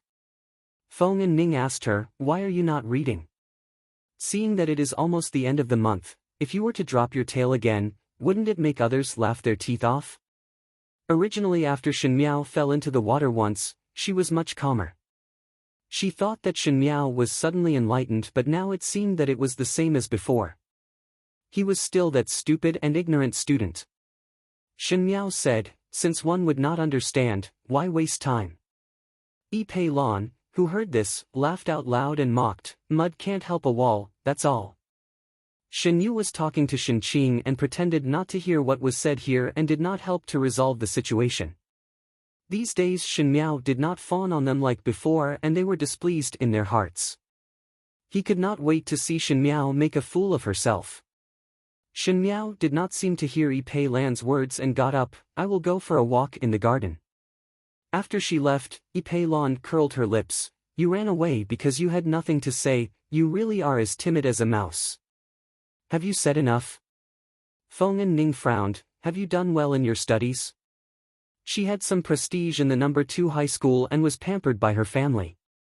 Yi Pei Lan also didn't want to become enemies with her, so she didn't say anything again. Shen Miao came to the garden and walked slowly. Guangwen Tang was also a place of elegance. The garden was lush with bamboo, ponds and rockery, making it look very cute. When one walked in, one could smell the fragrance of the forest, making one feel relaxed and happy. She only wanted to be alone for a while. The number 2 students were after all young and energetic children, and she was already a mother in her past lifetime. When she was an empress, most of the time other than facing the greetings of various concubines, she would stay in her own Phoenix Palace Hall. She was used to being cold and empty, so she was too lazy to deal with a group of children, no matter if it was ridicule or ridicule. In the end, she did not put them in her eyes. As she walked, she saw a snow-white glutinous rice dumpling in front of her. The little dumpling was wearing an ivory satin robe and was standing under the bamboo. The clothes should be very beautiful, but because of the round figure, it was squeezed out of shape. And the head was still tied up, looking somewhat comical and ridiculous. Su Minglang, she softly said. When that dumpling heard it, he hurriedly turned his head over. Looking at Shen Miao, there was a flash of surprise in his eyes. It seemed that he wanted to pounce over, but he hesitantly stood still and did not speak as he looked at Shen Miao. This child really looked like a 4 or 5-year-old baby. Shen Miao had some headaches. Could it be that he treated her as his mother? Su Minglang looked at Shen Miao and pursed his lips, as if he wanted to say something but did not say anything. Following that, his eyes turned red and he softly said, "Sorry." Shen Miao was slightly surprised and saw that the corner of the dumpling's mouth flattened, and he was so aggrieved that he was about to cry. In the next second, a lazy voice sounded. "So it is you."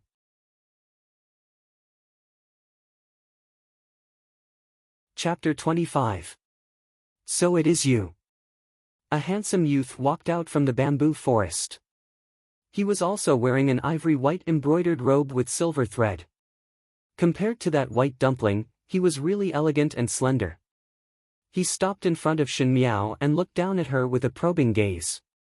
This youth was extremely tall and Shen Miao could barely reach his chest. As if he was looking at a child, his lips habitually curled up into a mischievous smile, but because of his handsome face, it did not make one feel disgusted. If it was an ordinary young female, one's heartbeat would have accelerated and their face would have turned red. However, Shen Miao was after all not a real budding beauty. She swept a glance at the other party and did not speak. That youth's lips hooked up into a smile, and one did not know when an exquisite dagger appeared in his hand. He pointed the end of the scabbard at himself and used the hilt to lift Shen Miao's chin, forcing her to look up. Shen Miao had no choice but to look at the other party. The youth was about 18 or 19 years old but had sword-like eyebrows and starry eyes. His eyes seemed to be like autumn water and his smile was very moving. However, the depths of his eyes made one feel cold. That was a pair of sharp eyes that could almost see into one's heart. Such a person, no matter how frivolous he looked on the outside, one feared that his heart was like a piece of ice that was hard to penetrate. She took a deep breath and took a step back, letting the hilt of the dagger leave her chin. She gently said, "Little Marquis Xia." Xia Jingxing smiled and said in an unclear tone, "You know me?" There is no one in the capital who does not know of little Marquis Xia's name. Shen Miao lightly said. There seemed to be some sarcasm in these words, but when she said it, it was surprisingly serious and one could not tell the tone. "I do not know you." Xia Jingxing swept a glance at her and then at the trembling dumpling on the ground. "It is you who let Su Minglang pass a message to the Su family." "Pass a message?" Shen Miao looked at him and suddenly smiled. "It is just teaching him a way to not be reprimanded by father and to divert his attention." "Why is there a need to pass a message?" "Little Marquis is thinking too much." "Thinking too much?" The youth ruminated on these words and suddenly leaned forward, almost forcing Shen Miao to the huge tree trunk behind her. His expression was ambiguous but his tone was very clear. "If I did not think too much, I would have been deceived by you." Shen Miao frowned. Even though Ming Qi was not too strict with the relationship between men and women, but for an unmarried man and woman to do such actions in broad daylight, it was indeed a breach of etiquette. Especially outside Guangwen Tang, There were many noble juniors. She did not mind her reputation being ruined, but was afraid that Shin Xin would be shamed because of her. In her previous life, because of her, the Shin family was destroyed. Only then did she clearly see the good intentions of her parents. In this life, she will protect the family. How can she allow others to say anything bad about the Shin family? Moreover, it was all because of her. Thinking of this, Shin Miao said somewhat impatiently, "Little Marquis Xia, what exactly do you want to do by making a punitive expedition?" Xia Jingxing looked at the young girl in front of him. He had always been extremely sensitive to everything. Some things, just from the surface, he could see the undercurrents. This was all honed after living for more than 10 years. He had killed people on the battlefield, the treacherous fights under the surface of the Ding capital, and the hidden schemes in the inner courtyard. He looked arrogant, but it was not all luck that allowed him to grow so big. There were so many noble juniors in Mingqi, and there were many who were not in the world due to various reasons. He would never treat anything lightly. Su Minglang's one sentence, Su Mingfeng would not think of anything else, and Master Su also felt that it was his son's unintentional reminder. From his point of view, it was not so. The timing was so coincidental, and there were too few real coincidences in the world. Many of the coincidences on the surface were all man-made. He could conclude that someone was instigating Su Minglang to say these words, but he did not know what the purpose was. He planned to meet this person for a while. However, when he really saw this person, it made him endlessly surprised. Xia Jingxing originally thought that to be able to say such meaningful words and be from Guangwen Tang, it would be the son of a pillar of the court, or a youth who was about to enter the official career. Perhaps it was to rope in the Su family, or perhaps it was to loosen the reins only to grasp better. However, when he saw this person, he almost thought that it was Su Minglang who was up to no good. It was until that young female called out to Su Minglang that he was sure that it was him. The young female in front of him was not tall, and only reached his chest. Her face was not considered moving, and at most could be considered cute. She looked to be only 11 or 12 years old, with a double ring bun, a round face, round eyes, and small lips. Standing there, she was like a lost deer in the jungle. But she still stood straight and dignified, and spoke every word slowly, as if she was a matron that was taught in the palace. Could it be that she wanted to be an empress?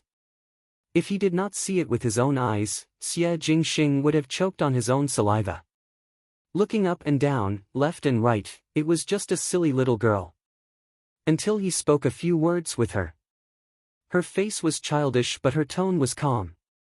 There was not a trace of panic on her face, but instead there was some impatience. This was the first time for little Xia Marquis. When other females saw him approaching like this, they would be so shy that their ears would turn red, but her face was dull and very boring. Most likely it was because she was too young and did not understand anything. But why did she understand the words of the Su family? One of his hands was placed on the tree trunk behind Shin Miao, and from the outside, it was as if he was going to encircle Shin Miao in his embrace. Xia Jingxing lowered his head and leaned very close to Shin Miao. "You are not afraid of me. Little Marquis is not a monster that eats people, so what is there to be afraid of?" Shin Miao lightly said, "If there is nothing else, I will return to the academy first." Finishing, she was about to leave. "Stop." Xia Jingxing raised his hand and Shin Miao's hair brushed past his palm, making it itchy as if ants were crawling over. He withdrew his hand and retreated a few steps back to lean against the tree. His hands were folded across his chest, and he returned to that cynical look. "What is your purpose in reminding the Su family?" His words were as sharp as his eyes, and did not conceal the fierceness in it. It directly rushed forward, but it contained infinite depth. Shin Miao sighed slightly in her heart. Xia Jingxing was smarter than she imagined. With just one sentence from Su Minglang, he was able to find this place. Finding this place, he was able to ask for the purpose. In her previous life, it was said that he had a deep mind, but now it seemed that he was a person with a clear mind. When dealing with intelligent people, how could one hide one's true intentions? Unfortunately, she never wanted to hide it. Nothing else, just to protect myself. Finishing this sentence, she bowed slightly to Xie Jingxing and did not care about anything else as she turned around and left. These 6 words, Xie Jingxing would understand. Behind her, the youth's lips hooked up as he played with the dagger in his hands. Su Ming Lang, what is her name?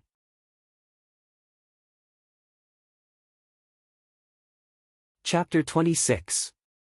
The residence of the Marquis of Linan in the Ding capital was indeed magnificent. The late Marquis Madame was the late Emperor's most beloved Princess Yuqing. Originally, after becoming the prince consort, the military power of the Marquis of Linan should be taken back.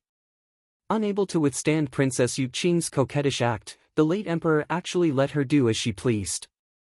It was enough to show Princess Yuqing's position in the late Emperor's heart. Princess Yuqing was an outstanding beauty and her temperament was also the most gentle. After marrying into the residence of the Marquis of Linan, she was pampered by the Marquis of Linan. Unfortunately, the Marquis of Linan still took in a concubine, which was the current Madame Fong.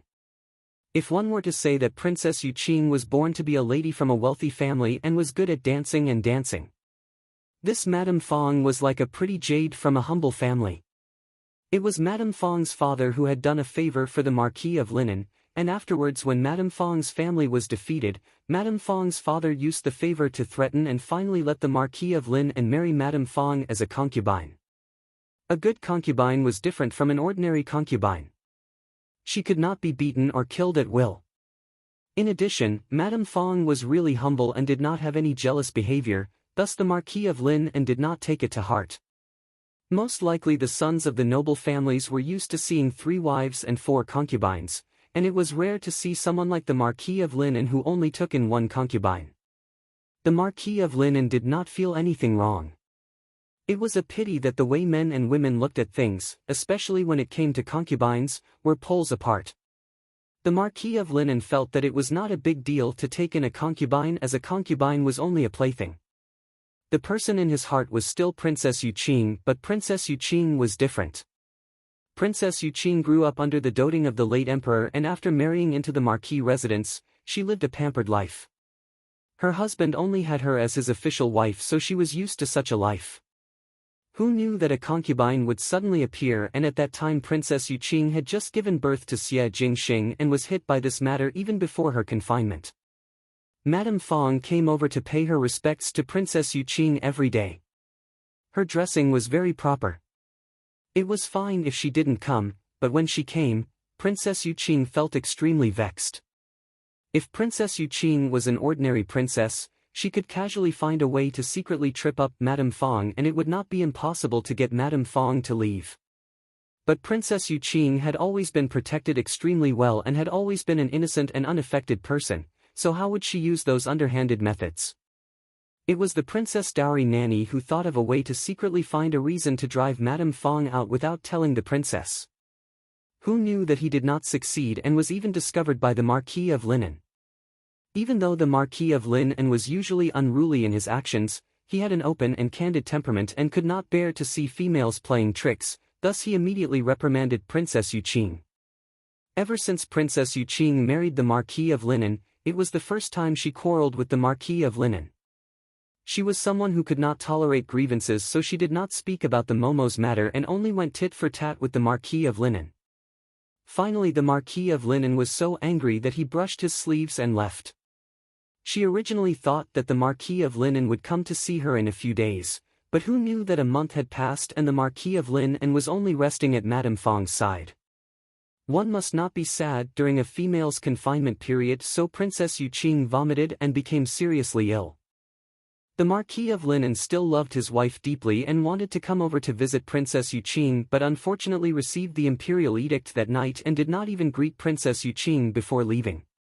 Not long after the Marquis of Linan left, Madame Fong found out that she was pregnant. As the Zhang Fong, when the Marquis of Linan was not around, Princess Yuqing could not set Madame Fong up and even had to protect the child in Madame Fong's womb. Otherwise, if something were to happen, one feared that the rumors in the Ding capital would be that she took advantage of her husband's absence to murder a concubine. In the long run, she was mentally and physically exhausted and Princess Yuqing's body gradually became wasted and was about to die. When the Momo saw this, her heart was anxious, but Princess Yuqing did not allow the Momo to report back to the imperial family. She got up and wrote a letter to the Marquis of Linan, asking him to come back and see her. She waited and waited, but in the end the Marquis of Linan did not come back. Princess Yuqing died. 3 days after the burial, the Marquis of Linan returned in triumph and was unable to see his beloved wife's corpse and was extremely mournful. Unfortunately, the beauty was gone and only a pile of yellow soil was left. At that time the late emperor was furious and demoted the official position of the Marquis of Linan. It was until the new emperor took office and took pity on his talent and reinstated the Marquis of Linan. Unfortunately, there was no more beautiful and talented couple's story. The Marquis of Linan did not marry a second wife, and there was only Madame Fong in the residence of the Marquis of Linan. Madame Fong was still the same as before for decades. The Marquis of Linan was slightly concerned about the children she gave birth to, but still put all his energy on the son, Xie Jingxing. But Xie Jingxing did not appreciate it. Ever since he gradually became sensible, he had been estranged from the Marquis of Linan. The love and hate entanglement between Princess Yuqing and the Marquis of Linan was known by almost every household in the Ding capital. If one wanted to know, one would be able to know. The Marquis of Linan felt guilty towards his son and always tried his best to satisfy him. But Xie Jingxing seemed to like to go against his father and always made his father so angry that he had a headache. But no matter what, he had inherited Princess Yuqing's beauty and talent. Other than his mischievous temperament, he was a wonderful and outstanding young man and naturally was the dream person of the noble daughters of Ming Qi. It was the same today. Xie Jingxing walked into his study in big strides. His courtyard was the courtyard that Princess Yuqing stayed in when she was recuperating. It was far away from the main courtyard and was more secluded. Xie Ding also wanted him to move to a place near the main courtyard but was rejected by Xie Jingxing. The reason was that he really did not want to see certain people. His attitude towards the Marquis residence had always been cold. The servant by his side pushed open the door and came in with a snow-white porcelain bowl sprinkled with flowers. Madame Fong had cooked this crystal lotus porridge. She said that it was cooked for a few hours for master to warm up. He did not like his subordinates to call him young master or heir apparent and only called him master. It seemed that this way he could separate himself from the Marquis residence. Xie Jingxing glanced at that bowl. The porridge was cooked until it was sparkling and the color of the soup was bright and viscous. It had been cooked for a number of hours and was emitting a fragrance that made one's appetite rise. He coldly said, "Pour it out." The manservant was used to it and said yes, then retreated. Just as he retreated, a person appeared behind the door and lowered his head slightly before speaking in a low voice, "Master, have investigated clearly. It is the third young lady of the first household in the general residence, Shen Xian's daughter, Shen Miao." Shen Xian? Xie Jingxing frowned. Shen Xian and Xie Ding had not been on good terms for many years, and the Shen residence and the Marquis of Linan residence did not see eye to eye with each other. Moreover, the checks and balances of military power involved a lot of interests. Moreover, the Marquis of Linan residence and the Su family were good friends, so for the Shen family to remind the Su family, perhaps it was to remind the Xie family. But for people who were on opposing sides to suddenly remind them, what was the meaning of it? Moreover, Shen Miao was just a young lady, what would she know? It was thought that the Shen family deliberately wanted her to remind them. Shen Xian was currently far away in the northwestern region. Could it be the second or third household? Shen Gui and Shen Wan were extremely ambitious people, and now that there was a storm in the court, one feared that they wanted to fish in troubled waters. The Shen and Xie families are clearly separated, and for the Shen family's girl to suddenly show goodwill, it was obvious that she did not have good intentions. He raised his eyebrows and his tone was as cold as iron. "Continue to investigate."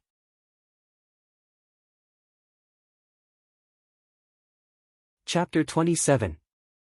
No matter what kind of storm arose in the Ding capital, or the undercurrent surging, it would always look peaceful on the outside. The annual chrysanthemum banquet was approaching, and because Guangwen Tang's academy examinations were not too far away from the chrysanthemum banquet, it was simply placed together this year. Unlike the previous years, the academy examination had become a grand banquet for the noble families in public. Early in the morning, old Shinfurin sent the eldest maid, Shir, to the western courtyard, saying that she had invited a tailor for the clothes for the chrysanthemum banquet and invited Shin Miao to pick. Shin Miao nodded her head in agreement. In the past academy examinations, Shin Miao would wear casually because she would only be a laggard and would attract ridicule if she wore conspicuously. Now that the academy examinations and the chrysanthemum banquet were together, it would be inexcusable if there were no clothes made. At the chrysanthemum banquet, the furins of all the officials would be present and most of them were here to see their daughter-in-law. Thus, as long as there were females, they would dress up beautifully and hoped that they would dress up more and more beautifully. Even though old Shinfurin did not like the first household, she still had to put on a face. Moreover, old Shinfurin was a person who only cared about her own interests. If one could use Shin Miao to exchange for a marriage with assistance, it would not be impossible to sell her. Bai Lu appeared to be somewhat happy as she accompanied Shin Miao to Rongjing Tang and said, "One did not expect that the chrysanthemum banquet would arrive so quickly. Does not young lady like the chrysanthemum banquet the most? At that time, one would be able to admire the flowers." Shin Miao liked the chrysanthemum banquet, but it was not because of admiring the flowers. But in such banquets, she would always be the one who was faintly discernible. Of course, there were Shin Yu and Shin Qing who added fuel to the fire, but she had a stupid and dull temperament and often did not dress up properly, and would only be laughed at behind her back without knowing it. The reason why she liked the chrysanthemum banquet was because of Fu Xiu-yi. 1 year ago at the chrysanthemum banquet, Fu Xiu-yi was also present. That day, she was ridiculed and isolated again. The chrysanthemum garden was filled with beautiful purples and bright reds and everyone was looking for the reddest and brightest ones. She walked to the corner and saw a pot of white chrysanthemums from afar. Things like white chrysanthemums were probably only used for funerals, so they were naturally not pleasing to the eye. Moreover, this chrysanthemum had bloomed quite miserably. Some of the petals had withered. It was unknown whether it was because of the rain or the wind. It was all alone in the corner, and no one noticed it. Most likely it was because they were in the same boat. Shin Miao felt that she was exactly the same as that chrysanthemum.